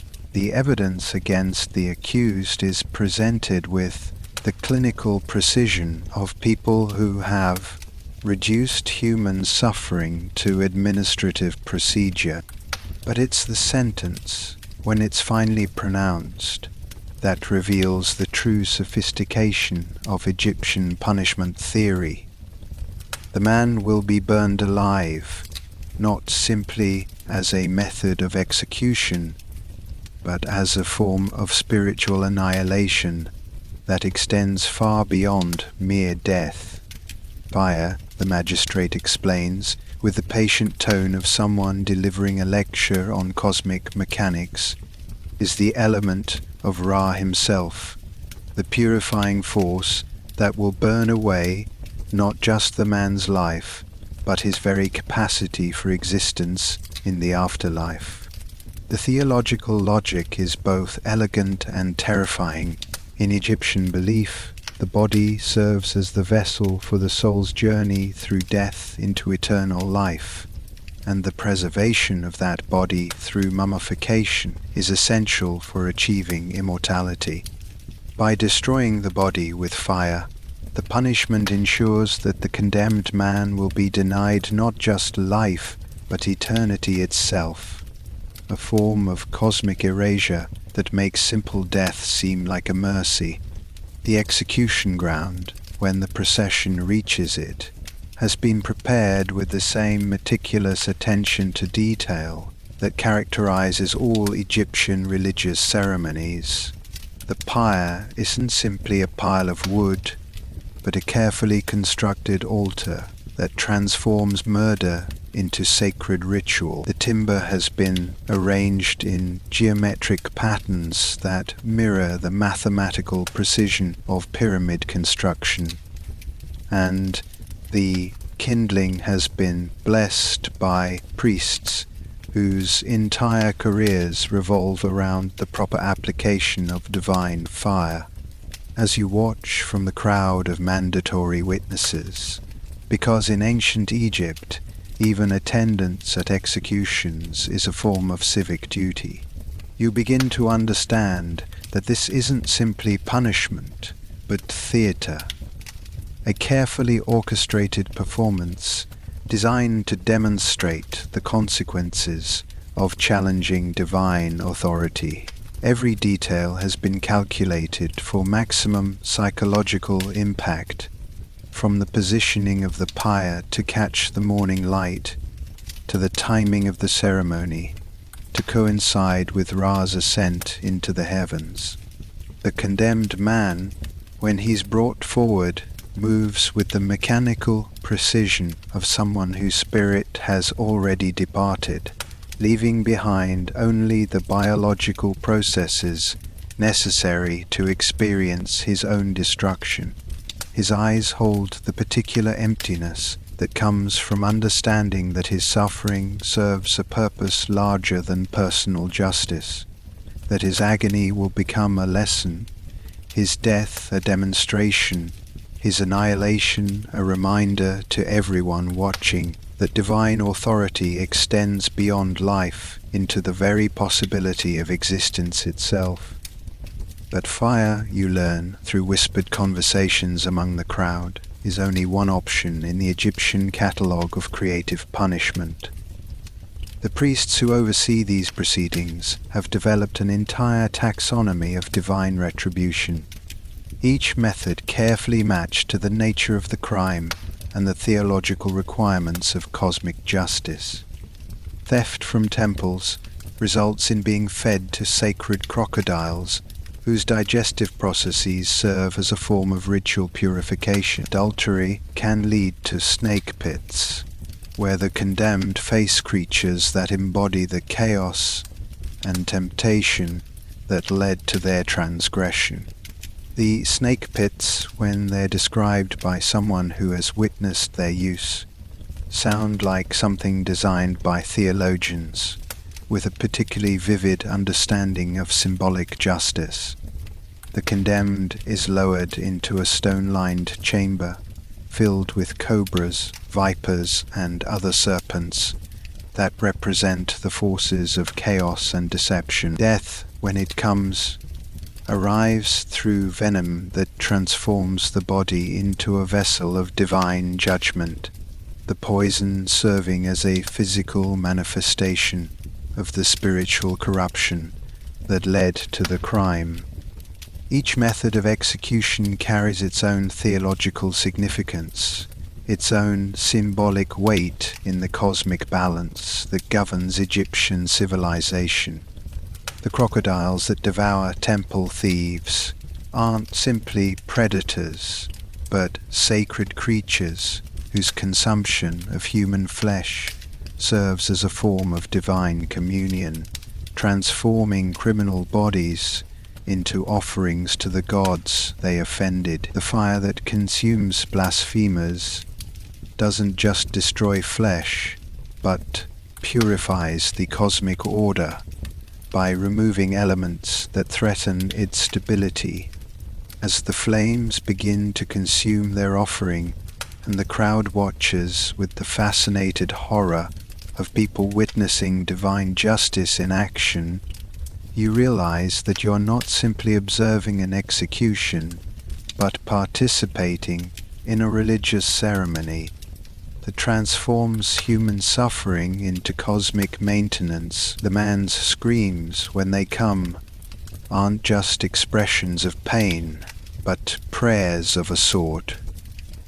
Involuntary hymns to the power of divine authority, testimonies to the consequences of challenging the established order. The efficiency of the process is almost as disturbing as its brutality. The Egyptian system has perfected the art of transforming human beings into cautionary tales, reducing complex individuals to simple moral lessons that can be absorbed by crowds and remembered by future generations. The man who dies in the flames becomes not a person but a symbol, his identity erased as thoroughly as his body, his existence reduced to a single moment of instructive suffering. But it's the bureaucratic aspects of divine punishment that prove most unsettling, the way that cosmic justice operates according to administrative procedures that reduce theological horror to routine paperwork. The priests who oversee the execution carry scrolls that document every aspect of the proceedings, recording the condemned man's final words, the duration of his suffering, the efficiency of the fire in achieving its purifying purpose. Even divine wrath, it seems, requires proper documentation. The crowd begins to disperse as the flames complete their work, but the lesson lingers in the air like smoke from the pyre. Everyone who witnessed the execution carries away the same understanding, that in ancient Egypt, punishment extends far beyond the physical realm, into the very possibility of existence itself. To challenge divine authority isn't just to risk death, but to risk erasure from the cosmic order, to face the possibility of being denied not just life, but the very concept of afterlife that gives Egyptian civilization its meaning. As you return to your scribal duties, your hands still trembling from what you've witnessed, you add another layer to your survival strategy. Absolute, unquestioning acceptance of divine authority, no matter how arbitrary or cruel it might seem. The alternative isn't just death, but something far worse. The kind of cosmic annihilation that makes simple mortality seem like a blessing.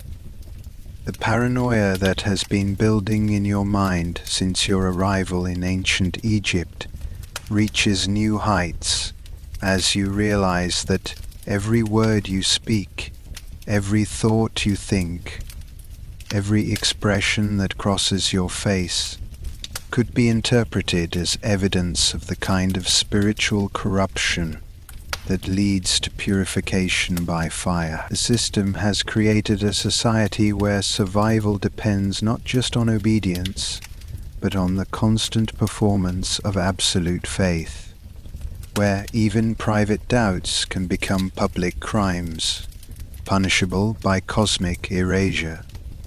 You begin to understand that the true genius of Egyptian divine punishment lies not in its brutality, but in its psychological efficiency.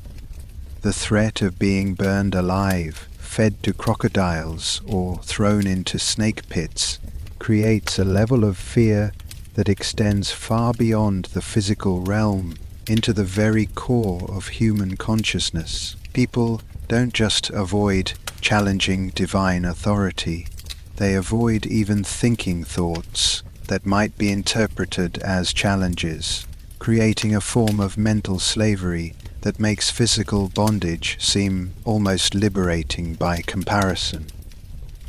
The scribal work that once seemed like a path to advancement now feels like a minefield of potential blasphemy. Every hieroglyph a possible source of theological error, every document a potential confession of spiritual inadequacy. You find yourself second-guessing every mark you make, every word you record, every thought that passes through your mind as you struggle to maintain the facade of perfect faith that Egyptian society demands from its subjects. And as the day wears on, and the memory of the morning's execution settles into your consciousness like sediment in still water, you realize that you've learned the most important lesson that ancient Egypt has to offer, that in a civilization where gods rule through human agents and divine justice operates through earthly fire, the greatest skill isn't literacy or craftsmanship or even religious devotion.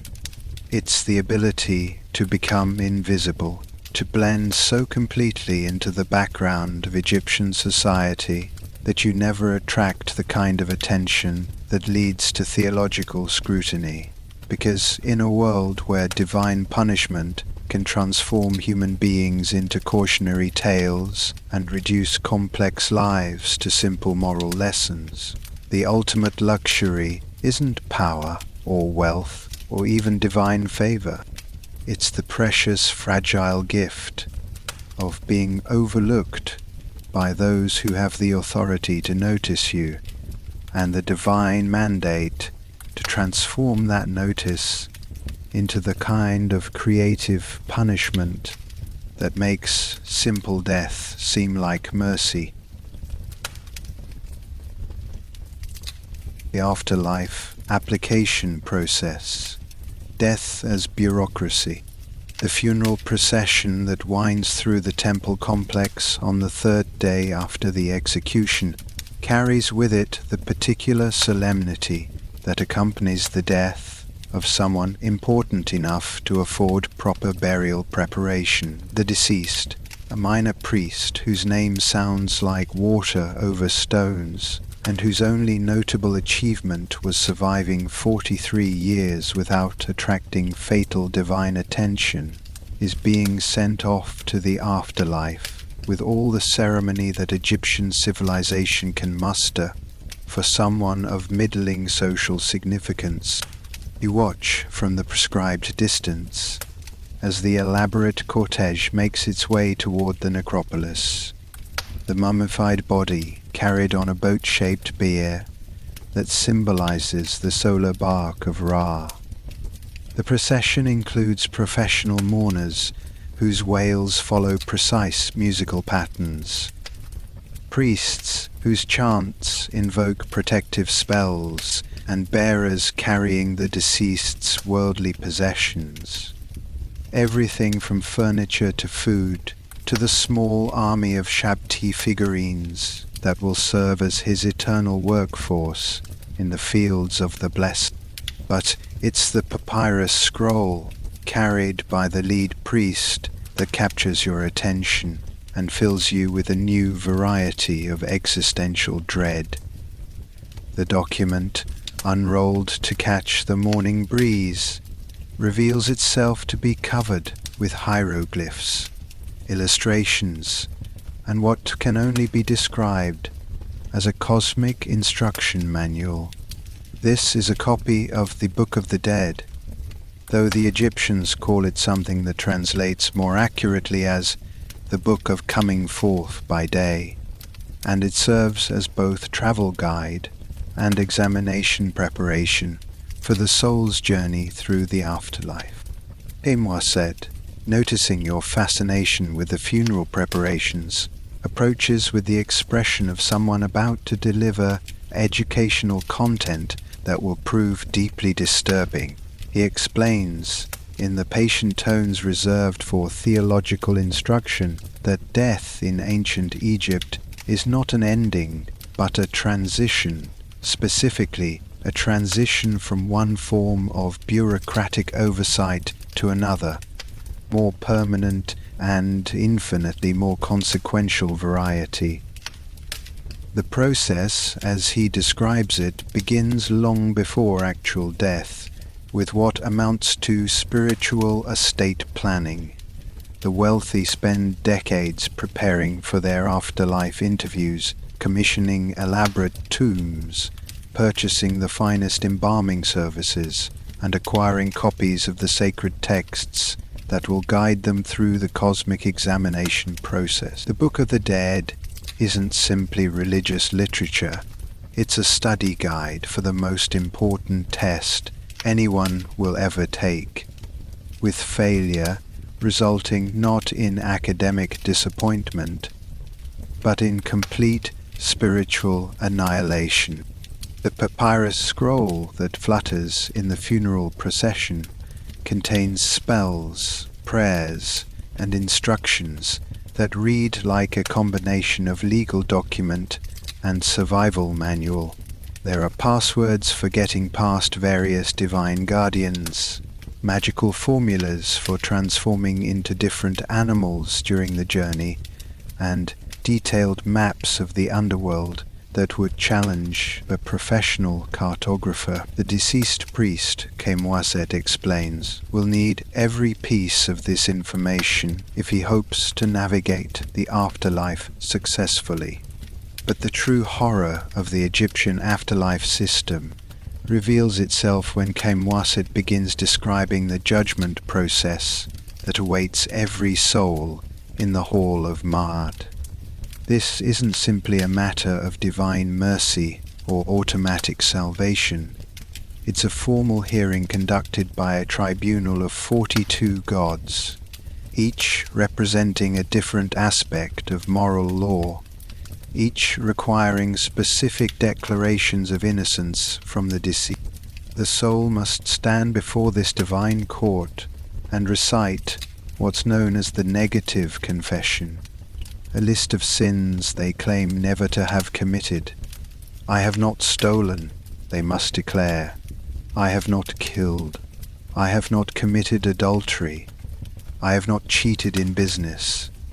I have not been cruel to animals. The list continues for dozens of specific transgressions, each one requiring a separate declaration, each one subject to divine verification through methods that make Egyptian earthly justice seem gentle by comparison. The declarations are only the beginning of the examination process. The real test comes when the deceased's heart, believed to be the seat of conscience and moral character, is placed on a scale opposite the feather of Ma'at, the goddess of truth and justice. If the heart weighs more than the feather, heavy with the accumulated weight of sin and moral failure, the soul fails the test. If it weighs the same or less, the soul passes and gains admission to the eternal paradise known as the Field of Reeds. The weighing process, as Kemwaset describes it with obvious relish, is overseen by Anubis, the jackal-headed god of embalming, while Thoth, the ibis-headed god of wisdom, records the results on a papyrus scroll that serves as the ultimate permanent record. The entire proceeding is witnessed by Osiris himself, the king of the dead, whose green skin and mummified form serve as a reminder that even gods must undergo the process of death and resurrection. But it's the consequences of failure that transform this cosmic examination from merely terrifying to absolutely horrifying.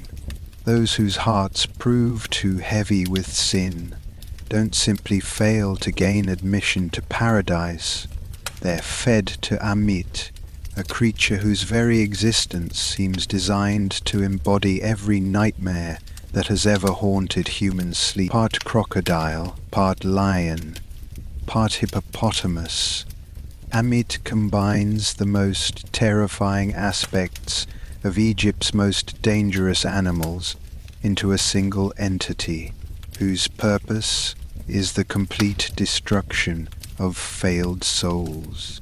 The process of being devoured by Amit, according to Egyptian theology, doesn't simply result in death, it results in something far worse. The soul doesn't just cease to exist, it's erased from the cosmic order so completely that it never existed at all.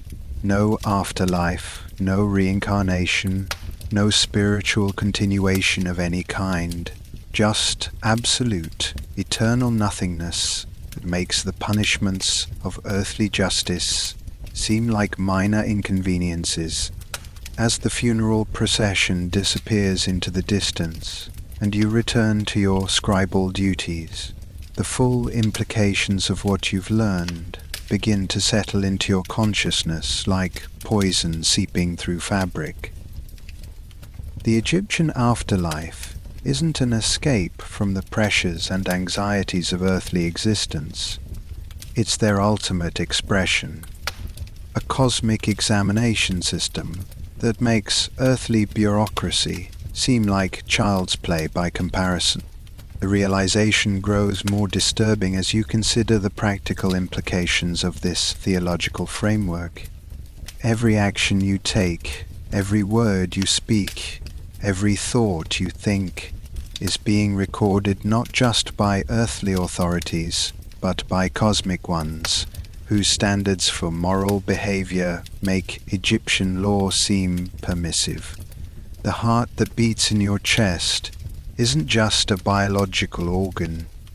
It's a recording device that's documenting every moral choice you make, building a case for or against your eternal survival. The pressure to maintain perfect moral behavior becomes overwhelming when you understand that the stakes extend far beyond earthly punishment into the realm of cosmic annihilation. It's not enough to avoid breaking Egyptian law. You must also avoid breaking divine law, which operates according to standards that are both more comprehensive and more unforgiving than anything devised by human authorities. The Book of the Dead, you realize, isn't just a religious text. It's a legal document that outlines the terms and conditions for eternal existence. The spells and prayers it contains aren't simply expressions of faith. They're contractual obligations that bind the soul to specific performance standards in the afterlife. Even death in ancient Egypt comes with paperwork. The Shabti figurines that accompany the wealthy to their tombs take on new significance when you understand that they're not just grave goods, but employees, spiritual servants whose job is to perform the manual labor that the deceased might be assigned in the afterlife. Even paradise, it seems, involves work assignments, and the wealthy are already planning to delegate their eternal responsibilities to supernatural staff. The mummification process itself becomes a form of spiritual preparation, a way of preserving the body not just for sentimental reasons, but because the soul will need it for the afterlife. Examination, the elaborate rituals, the expensive preservatives, the careful wrapping, all of it serves to ensure that the deceased arrives at their cosmic interview in the best possible condition, like a job applicant who has spent months preparing their resume and practicing their responses to difficult questions. As the day wears on and you struggle to concentrate on your hieroglyphic assignments, the weight of cosmic accountability presses down on your consciousness like a physical burden.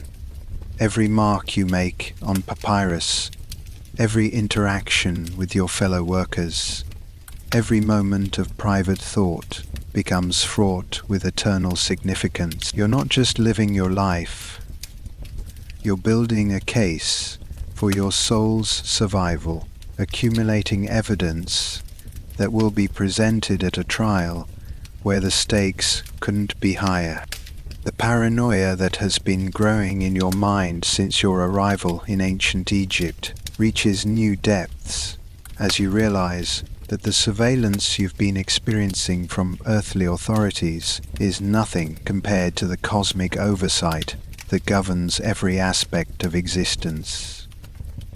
The gods aren't just watching your actions, they're recording them, analyzing them, preparing to judge them according to standards that make earthly law seem like gentle suggestion. The Egyptian obsession with moral behavior, their elaborate ethical codes, their constant references to divine justice, all of it suddenly makes perfect sense when you understand that they're not just trying to create a good society, but preparing for the ultimate examination that awaits every soul after death. Life isn't just about survival, it's about studying for a test, where failure means not just death, but complete erasure from existence itself.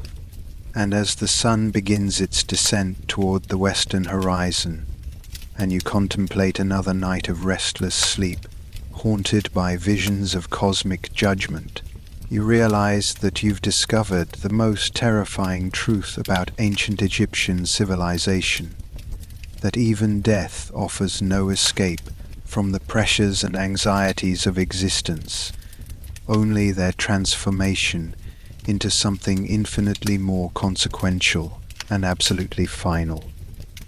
In ancient Egypt, you understand with growing horror, there is no retirement from moral responsibility, no statute of limitations on ethical behavior, no appeal process for cosmic justice. There is only the endless, grinding pressure of perfect performance. In a system where the ultimate penalty for failure is not just death, but the complete negation of your right to have ever existed at all.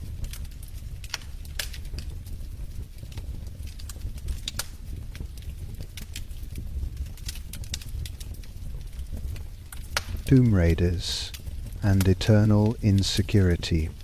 The conversation that shatters your remaining faith in Egyptian cosmic justice begins, innocuously enough, with Wasit examining a damaged papyrus scroll while muttering what sound like theological obscenities. The document, when he shows it to you with the weary expression of someone delivering bad news that has become routine, contains records from a tomb that was supposed to remain sealed for eternity, but has instead been thoroughly ransacked by people with more interest in immediate profit than The tomb in question belonged to a minor noble whose name translates roughly to Beloved of Ra, and whose preparations for the afterlife had consumed the better part of his earthly wealth: gold amulets, silver vessels, precious stones, fine linens, furniture crafted from exotic woods,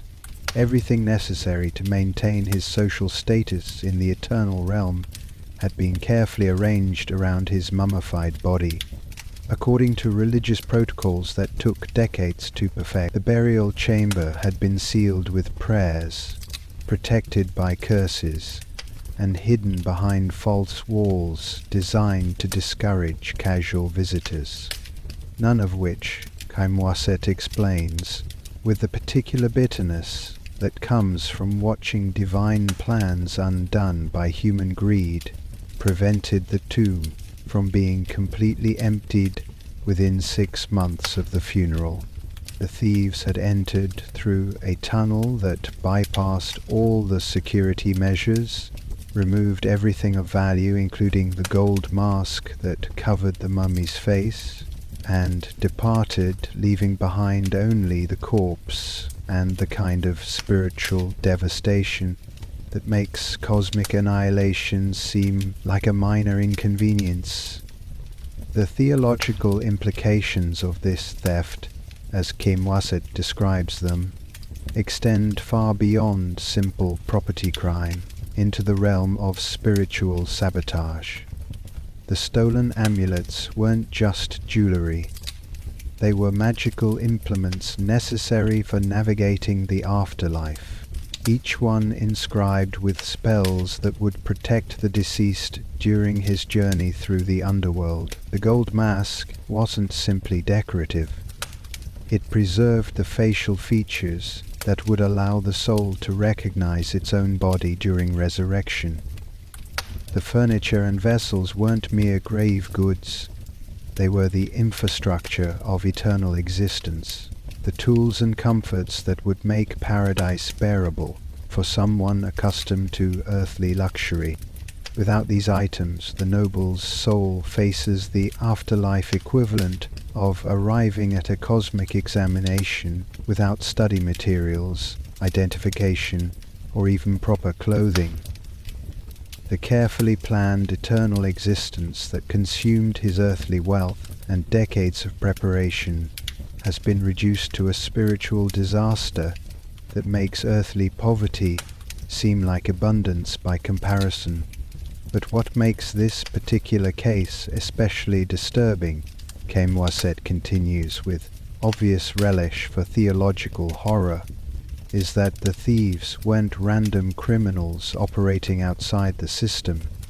The papyrus contains confessions, extracted through the usual Egyptian methods of persuasion, and the testimonies reveal a network of corruption that extends from gravediggers to temple officials to members of the royal administration itself. The tomb robbery wasn't a crime against the system, it was a feature of the system, a shadow economy that operates parallel to the official theology of eternal preservation. The confessions, when Khaimwaset reads selected passages aloud, paint a picture of organized crime that would impress modern law enforcement. The thieves had inside information about burial locations, detailed knowledge of security measures, and connections that allowed them to dispose of stolen goods through established networks. They knew which tombs contained the most valuable items, which ones were poorly guarded, and which officials could be bribed to look the other way during their nocturnal activities. One confession describes a robbery that took place during the funeral itself, with thieves working in the burial chamber while mourners wailed outside, their activities masked by the sounds of legitimate grief. Another details a systematic looting operation that emptied an entire necropolis over the course of several years, with stolen goods being sold in markets where buyers asked no questions about provenance. The scale of the operation suggests that tomb robbery isn't an aberration in Egyptian society, but an integral part of its economic structure. The security measures that pharaohs and nobles employ to protect their eternal rest, as Khaimwaset explains, with the tone of someone discussing an arms race between gods and criminals, have evolved into increasingly elaborate forms of architectural paranoia, hidden passages, false burial chambers, booby traps, and curses inscribed in hieroglyphs that promise divine retribution for anyone who disturbs the dead. All of it designed to discourage thieves who view eternal security as a professional challenge rather than a spiritual imperative. The curses in particular represent a fascinating intersection of theology and practical psychology. Inscribed on tomb walls in the formal language of divine authority, they promise everything from disease and death to cosmic annihilation for anyone who violates the sacred space. May his name be forgotten, reads one curse that Khaimwaset translates, with obvious appreciation for its theological sophistication. May his soul be devoured by Amit. May his children suffer the wrath of Set for 7 generations. The curses are comprehensive, creative, and utterly ineffective against people who can't read hieroglyphs, or who view divine wrath as an acceptable occupational hazard. The evolution of royal burial practices, he continues, tells the story of a civilization gradually losing faith in its own promises of eternal security. The early pharaohs built massive pyramids that announced their divine status to the world and provided obvious targets for anyone with excavation equipment and flexible morals. Later rulers, learning from the systematic looting of their predecessors, began hiding their tombs in remote valleys, disguising burial entrances, and employing increasingly sophisticated security measures that transformed eternal rest into a game of cosmic hide-and-seek.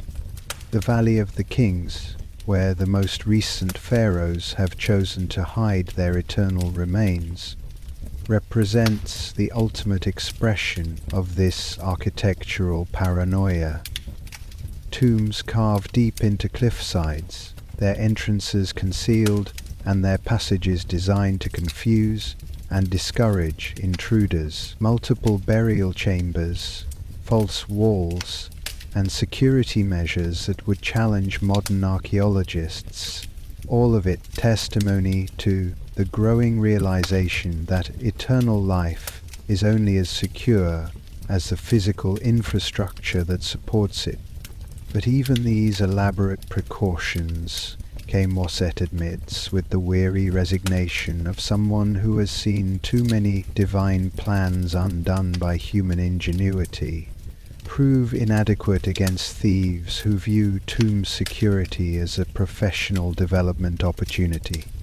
The confessions he's been reading describe techniques for bypassing hidden doors, neutralizing booby traps, and rivals the architects who designed the tombs in the first place. The psychological impact of this systematic violation of eternal security, as you begin to understand it, extends far beyond the immediate victims, to encompass everyone who has invested their earthly existence in preparing for the afterlife. If the tombs of pharaohs and nobles can be looted with impunity, what hope is there for ordinary people whose burial preparations lack the resources for elaborate security measures? If divine curses prove ineffective against thieves with chisels and determination, what protection can ordinary mortals expect for their eternal rest? The paranoia that has been building in your mind since your arrival in ancient Egypt reaches new depths as you contemplate the implications of systematic tomb robbery for your own eventual death and burial.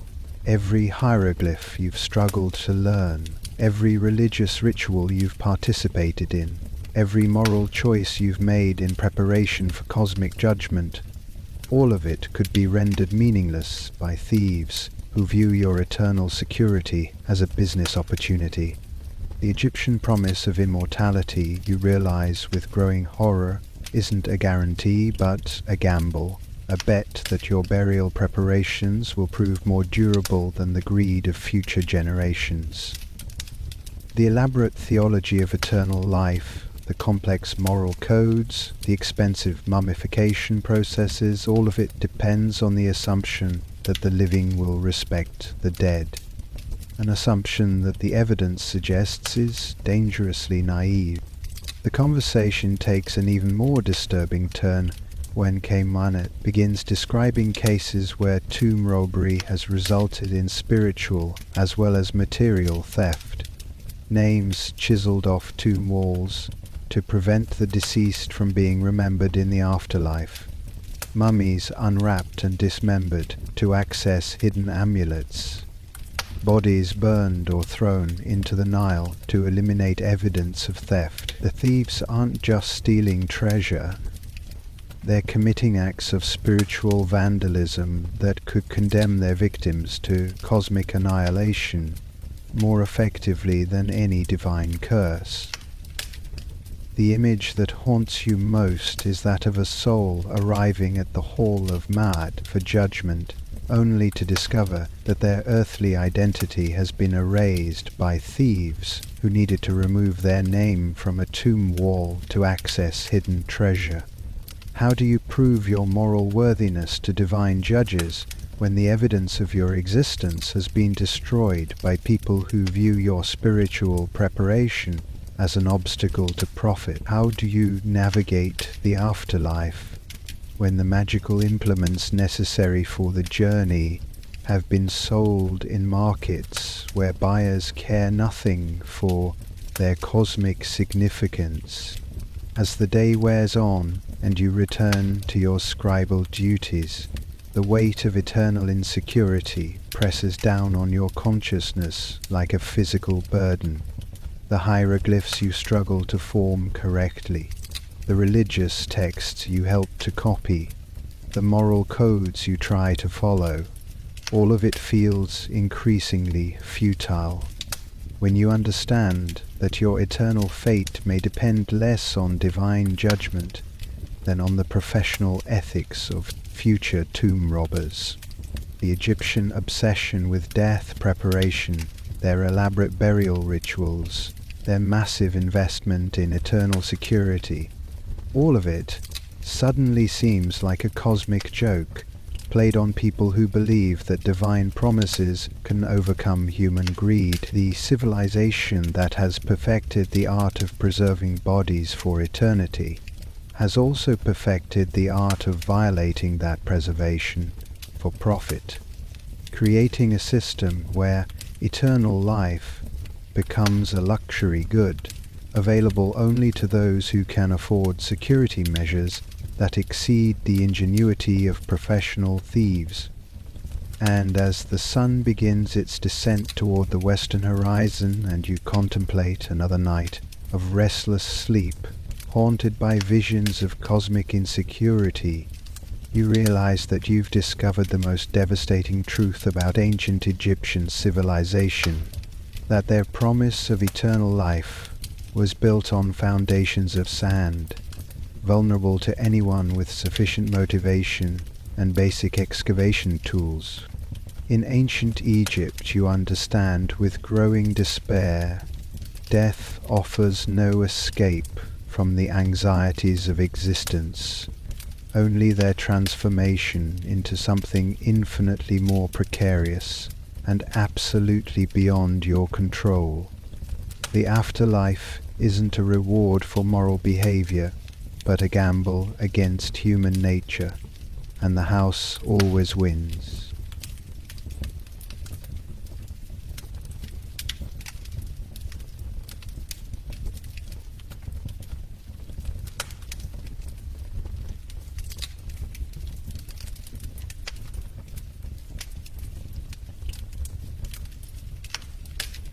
The language barrier. When hieroglyphs aren't just pretty pictures, the moment of revelation comes not through divine vision or heat-induced hallucination, but through the mundane horror of watching a scribe make a single, catastrophic error in a burial record. You're standing in the temple scriptorium, surrounded by the soft scratch of reed pens on papyrus and the particular concentration that accompanies the transformation of thought into permanent symbol, when the young scribe beside you makes a mark that will damn a soul to eternal misfiling. The error is subtle, a single stroke that transforms the hieroglyph for justified into the symbol for condemned, changing a deceased merchant's afterlife status from worthy of paradise to suitable for cosmic annihilation. The scribe notices his mistake immediately, his face going pale as he realizes he's just sentenced someone's soul to spiritual bureaucratic hell, but the damage is already done. The ink has dried, the papyrus has been sealed, and somewhere in the cosmic filing system that governs Egyptian afterlife administration, a soul is being processed according to incorrect documentation. Chaim Wasset, observing this disaster with the weary expression of someone who has seen literacy destroy lives before, uses the moment to deliver what amounts to a theological lecture on the terrifying power of written language. Writing, he explains in the patient tones reserved for people who are about to have their worldview shattered. isn't simply a method of recording information. It's a form of creation itself, a way of bringing reality into existence through the careful arrangement of sacred symbols. The hieroglyphs that cover every surface in Egyptian civilization aren't decorative art or simple communication tools. They're active mechanisms that literally control the fabric of existence. When a scribe writes your name, you exist. When he records your deeds, they become part of cosmic history. When he documents your death, your soul begins its journey through the afterlife, according to whatever he happens to write down. The written word doesn't just describe reality, it creates it, shapes it, and can destroy it with a single misplaced stroke. This understanding hits you like a physical blow, as you realize the full scope of your vulnerability in a civilization where literacy equals existence and illiteracy equals cosmic invisibility. Every aspect of Egyptian life, legal status, religious standing, afterlife preparation, even basic identity, depends on written records maintained by people whose education you lack and whose language you can barely comprehend. You're not just functionally illiterate, you're functionally non-existent, a person-shaped object moving through a world where only written things have meaning. The social hierarchy that you've been struggling to navigate suddenly reveals itself in its true, terrifying form. The scribes who seemed like minor functionaries are actually the architects of reality itself, wielding reed pens like divine instruments that can rewrite the fundamental nature of existence. A junior scribe, barely old enough to grow a proper beard, possesses more power over your fate than pharaohs have over their enemies. He can change your legal status with a few marks on papyrus, alter your religious standing with a misplaced symbol, or condemn your soul to eternal punishment through simple clerical error. The illiterate masses, which includes virtually everyone except the scribal class and the priesthood, exist at the mercy of people who can literally rewrite their identities at will. Your name, your history, your very existence depend on the accuracy and goodwill of scribes who view you as raw material for their administrative processes rather than as a human being with inherent worth. Without the ability to read what they write about you, you have no way of knowing whether your official existence bears any resemblance to your actual life. Kaimwaset demonstrates this power with casual cruelty by showing you a papyrus that contains what he claims is your official record. The hieroglyphs dance before your eyes like tiny mocking figures, their meaning as inaccessible as the thoughts of gods. He could be documenting your exemplary service to the temple, or he could be recording evidence of blasphemy that will result in your execution. He could be preserving your name for posterity, or he could be erasing it from existence. You have no way of knowing, no method of verification, no recourse if the record proves inaccurate or malicious. The attempt to learn hieroglyphic writing, when you finally undertake it with the desperation of someone trying to decode their own death warrant, proves to be an exercise in controlled torture that makes physical labor seem like gentle recreation. The symbols aren't simply pictures that represent sounds or concepts. They're a complex system that operates according to rules that seem designed to drive students insane through sheer intellectual exhaustion. Each hieroglyph can function as a logogram representing an entire word, a phonogram representing a sound, or a determinative that clarifies the meaning of other symbols. The same symbol can have different meanings depending on its position in a word, its relationship to surrounding symbols, and the context in which it appears. Reading hieroglyphs isn't like decoding a simple alphabet. It's like solving a puzzle where the rules change depending on who wrote it, when they wrote it, and what they were trying to accomplish. The religious significance of the symbols adds another layer of complexity that transforms every lesson into a theological minefield.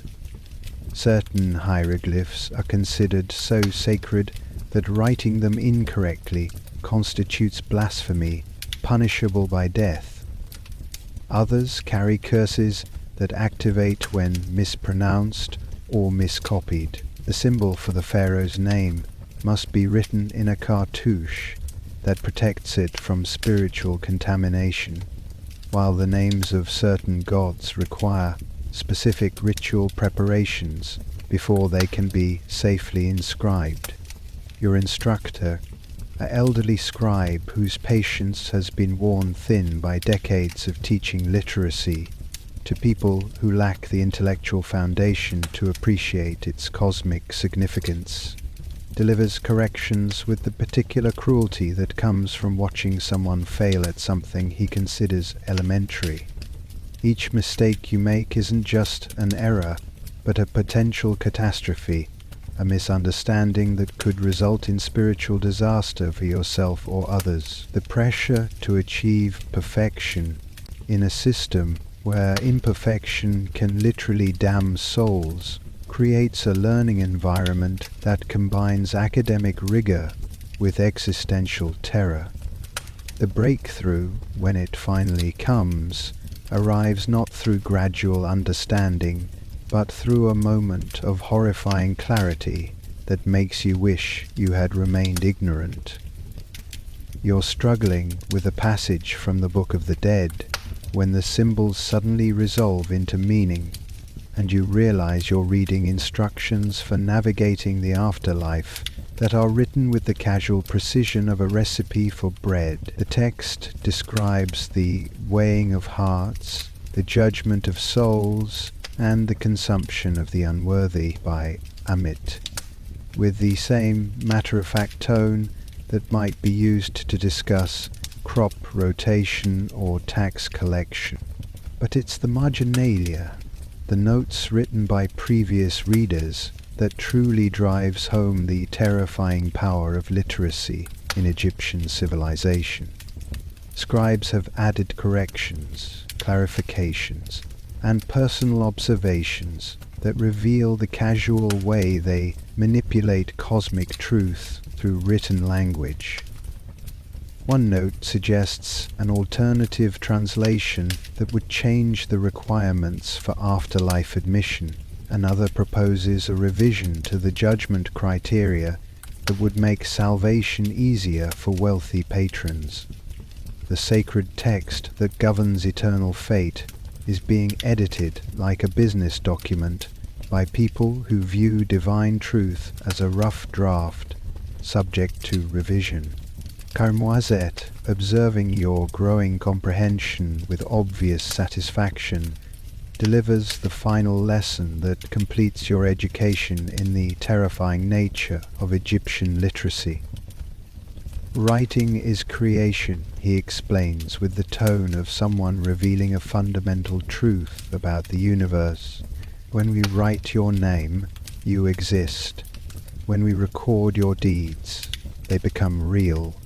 When we document your death, your soul begins its journey. But miswriting is destruction. A single incorrect symbol can erase you from existence more completely than fire, more thoroughly than Amit's jaws. The implications of this revelation settle into your consciousness like poison seeping through fabric. Every document that mentions your name, every record that describes your actions, every text that references your existence is a potential source of cosmic disaster. The scribes who maintain these records aren't just clerks, They're the custodians of reality itself, and their mistakes can literally unmake you from the fabric of existence. The paranoia that has been building in your mind since your arrival in ancient Egypt reaches its ultimate expression as you realize that your survival depends not just on avoiding physical danger or divine wrath, but on ensuring that the people who write about you do so accurately and with benevolent intent. Every scribe who records your name becomes a potential enemy whose carelessness could condemn you to spiritual annihilation. Every document that mentions your existence becomes a vulnerability that could be exploited by people who view human identity as raw material for their administrative processes. The Egyptian obsession with written records, their elaborate documentation systems, their careful preservation of texts, all of it suddenly reveals itself as a form of cosmic quality control, an attempt to maintain the accuracy of the written reality that governs existence itself. But the system is only as reliable as the people who operate it, and those people are human beings with human failings, human prejudices, and human capacity for error. As you struggle to master the hieroglyphic system that holds your fate in its symbolic embrace, you begin to understand that literacy in ancient Egypt isn't just about communication or education. It's about survival in a civilization where written language has become indistinguishable from divine power. The ability to read and write isn't a skill. It's a form of cosmic citizenship that separates those who exist from those who merely occupy space. And as the day wears on and you continue your desperate attempt to decode the symbols that govern your existence, you realize that you've discovered the most fundamental truth about ancient Egyptian civilization, that in a world where writing is creation and miswriting is destruction, illiteracy isn't just ignorance, it's a form of spiritual death that makes physical mortality seem like a minor inconvenience. In ancient Egypt, you understand with growing despair, you aren't truly alive until someone writes you into existence, and you can be erased from reality as easily as ink can be washed from papyrus. Without literacy, you're not a person, but an object, vulnerable to cosmic misfiling by people who view your identity as clerical work rather than sacred trust. Sunset Reflection. The impossible dream of survival.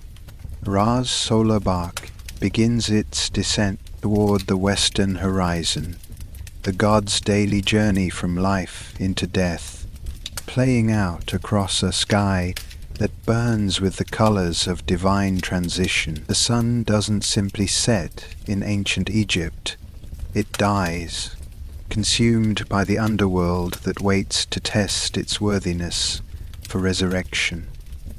And as you watch this cosmic drama unfold from the temple courtyard where you've somehow managed to survive another day, you can't help but see your own fate reflected in the dying light. The day that began with your awakening on a straw mat now feels like a lifetime compressed into the space between sunrise and sunset, each hour having delivered its own particular variety of existential horror. You've survived execution by fire, witnessed workplace death, administered with administrative efficiency, faced the prospect of divine judgment that extends beyond mortality into the realm of cosmic annihilation, navigated the theological minefield of Egyptian social mobility, and discovered that even literacy, the supposed key to survival, is just another form of vulnerability in a civilization where written words can literally erase you from existence. Your body aches with the accumulated damage of hauling stones under the merciless sun. Your hands are raw from rope burns and reed pen blisters. Your throat burns from chanting in languages that scrape vocal cords like sandpaper, and your mind reels from the constant pressure of maintaining perfect moral behavior in a system where the slightest transgression can result in punishments that make simple death seem like mercy. You've learned to fear not just the obvious dangers, crocodiles, hippos, falling limestone blocks, but the subtle ones, scribal errors that could damn your soul, social advancement that could mark you for sacrifice, divine attention that could transform survival into a death sentence. The cruelest irony of your situation becomes clear as the sun sinks lower and the shadows lengthen across the temple complex. Every moment you've survived has made you more visible to the very system that threatens your existence. Your initial anonymity, the blessed invisibility of being just another foreign laborer lost in the crowd, has been steadily eroded by the simple act of not dying when you were supposed to. Your survival at the construction site marked you for scribal duty. Your competence with hieroglyphs earned you temple service. Your temple service brought you to the attention of priests who view human life as raw material for divine purposes. Each day you survive makes you more noticeable, more documented, more integrated into the Egyptian bureaucratic machine that transforms human beings into administrative entries. Your name appears on more papyrus scrolls. Your activities are recorded by more scribes. Your existence becomes more thoroughly embedded in the written reality that governs Egyptian civilization, and in a society where being noticed by the wrong people can result in creative execution or eternal damnation. Survival itself becomes a form of slow-motion suicide.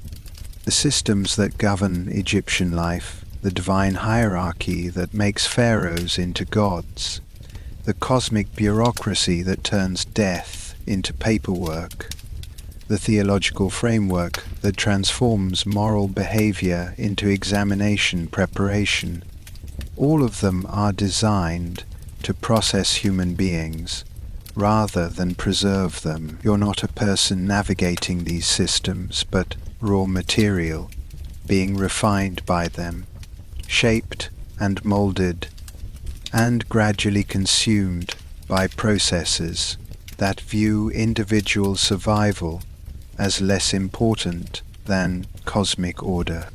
The wildlife that seemed like random environmental hazards now reveals itself as part of the same divine machinery that governs human fate.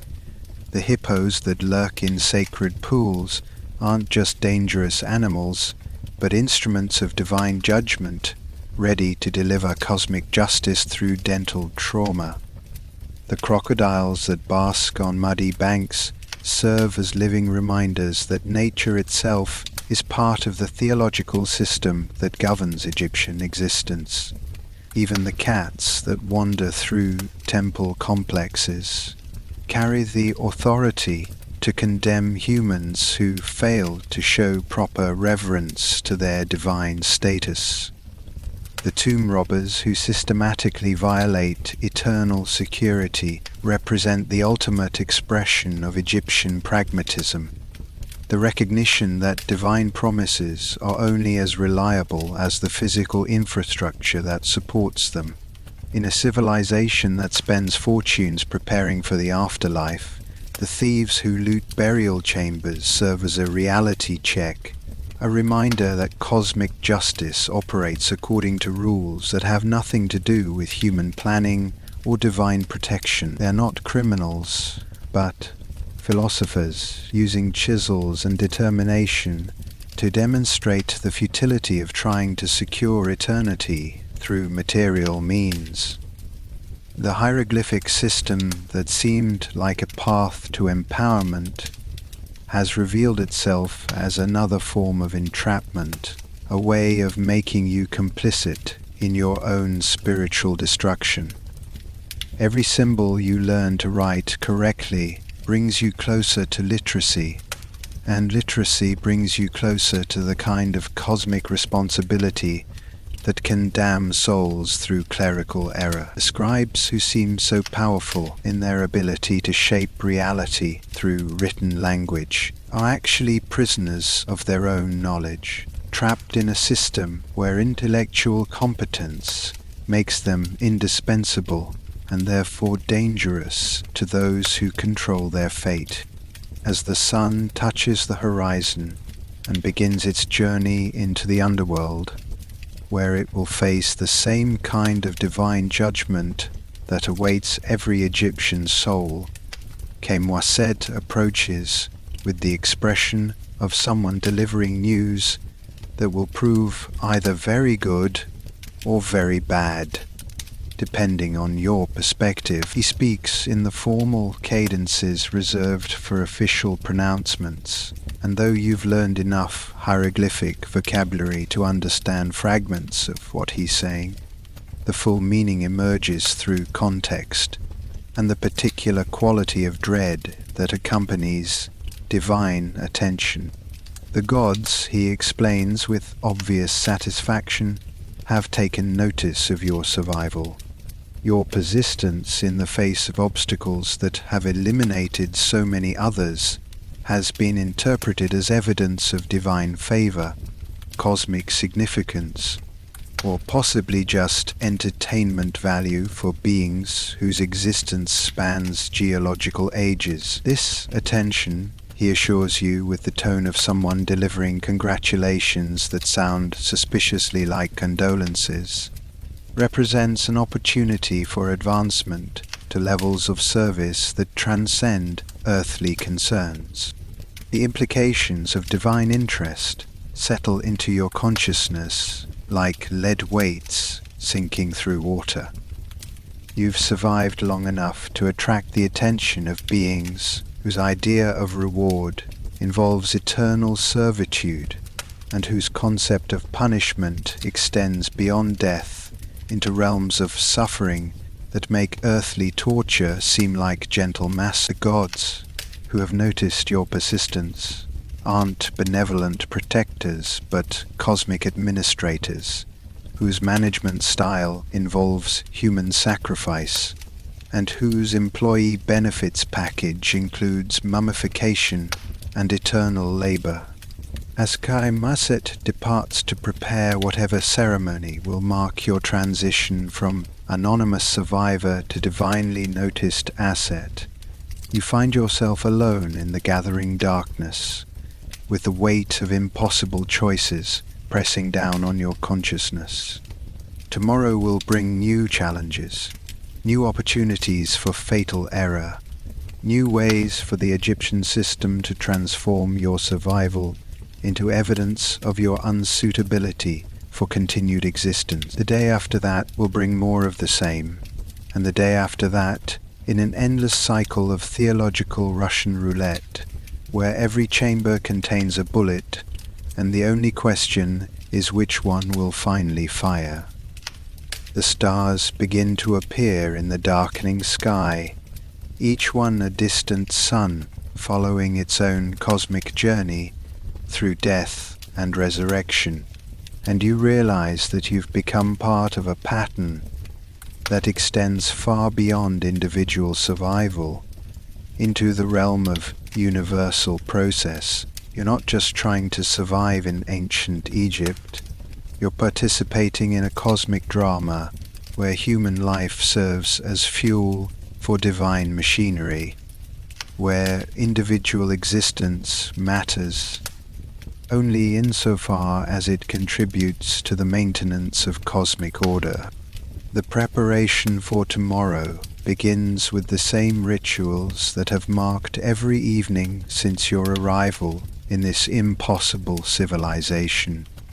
Checking your body for new injuries, reviewing the day's mistakes for evidence of fatal error, and trying to calculate the odds of surviving another 24 hours in a system designed to transform human persistence into divine entertainment. But tonight, the routine carries additional weight. The knowledge that your survival has earned you the kind of attention that makes anonymity seem like the greatest luxury imaginable. You spread your thin linen sheet over the straw mat that serves as your bed, knowing that tomorrow will bring new forms of Egyptian hospitality designed to test your worthiness for continued existence. The gods are watching now, their attention focused on your small corner of cosmic drama, with the intensity of beings who have eternity to observe the brief, desperate struggles of mortal creatures. And in ancient Egypt, divine attention isn't blessing but burden, not protection but exposure to forces that view human survival as a temporary inconvenience in the grand scheme of cosmic administration. As sleep finally claims you, despite the weight of divine scrutiny and the promise of tomorrow's fresh horrors, your last conscious thought is a recognition of the ultimate truth about survival in ancient Egypt, that success isn't measured by how long you live, but by how long you can avoid becoming interesting to the gods who rule this impossible civilization. And you, through the simple act of not dying when you were supposed to, have become very interesting indeed.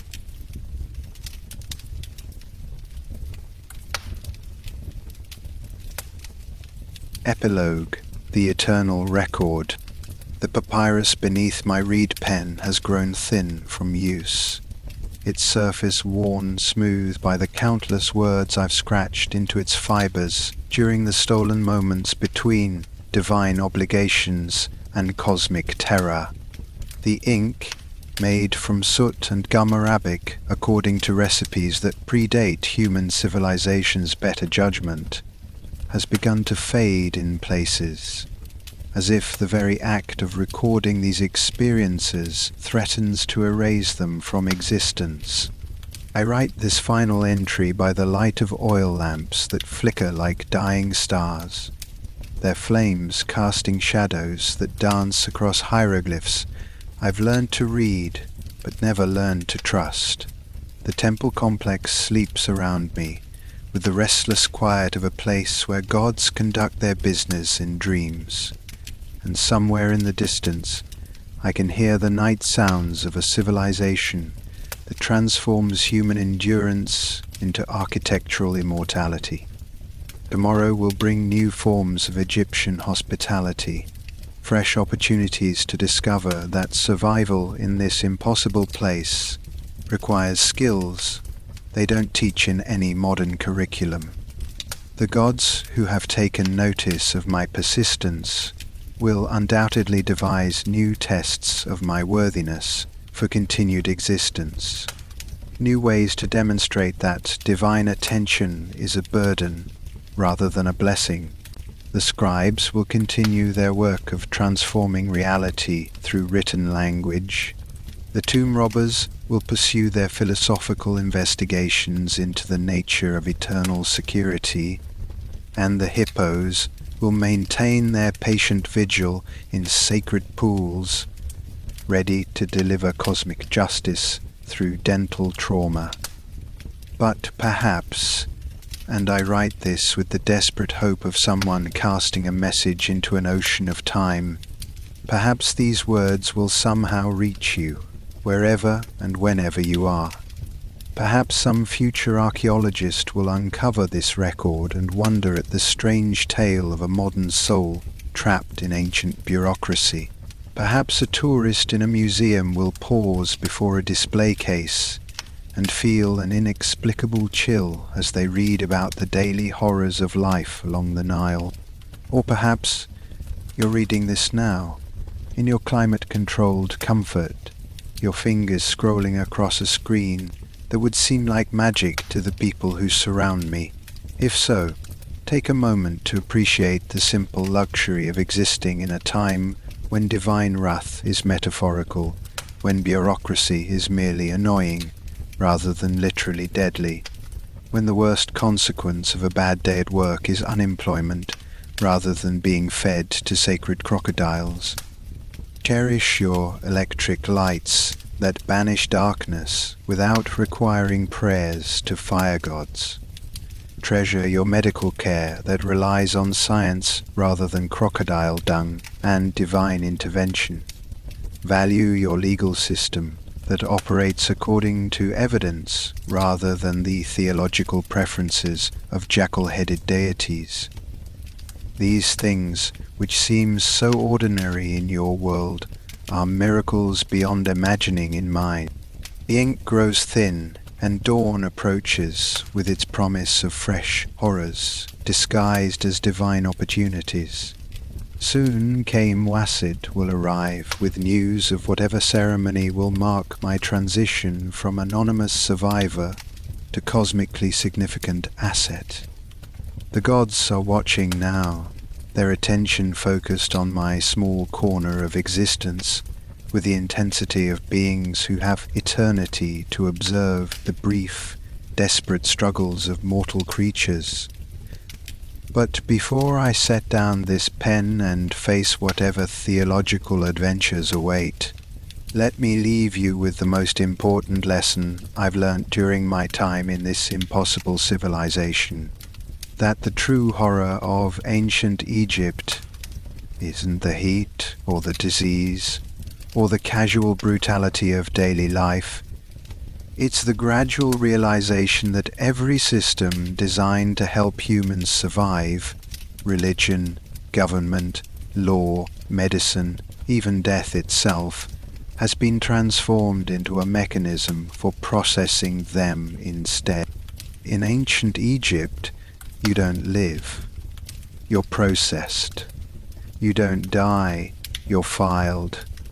You don't achieve immortality, you become a permanent entry in cosmic paperwork that may or may not be accurately maintained by divine administrators whose competence is assumed rather than verified.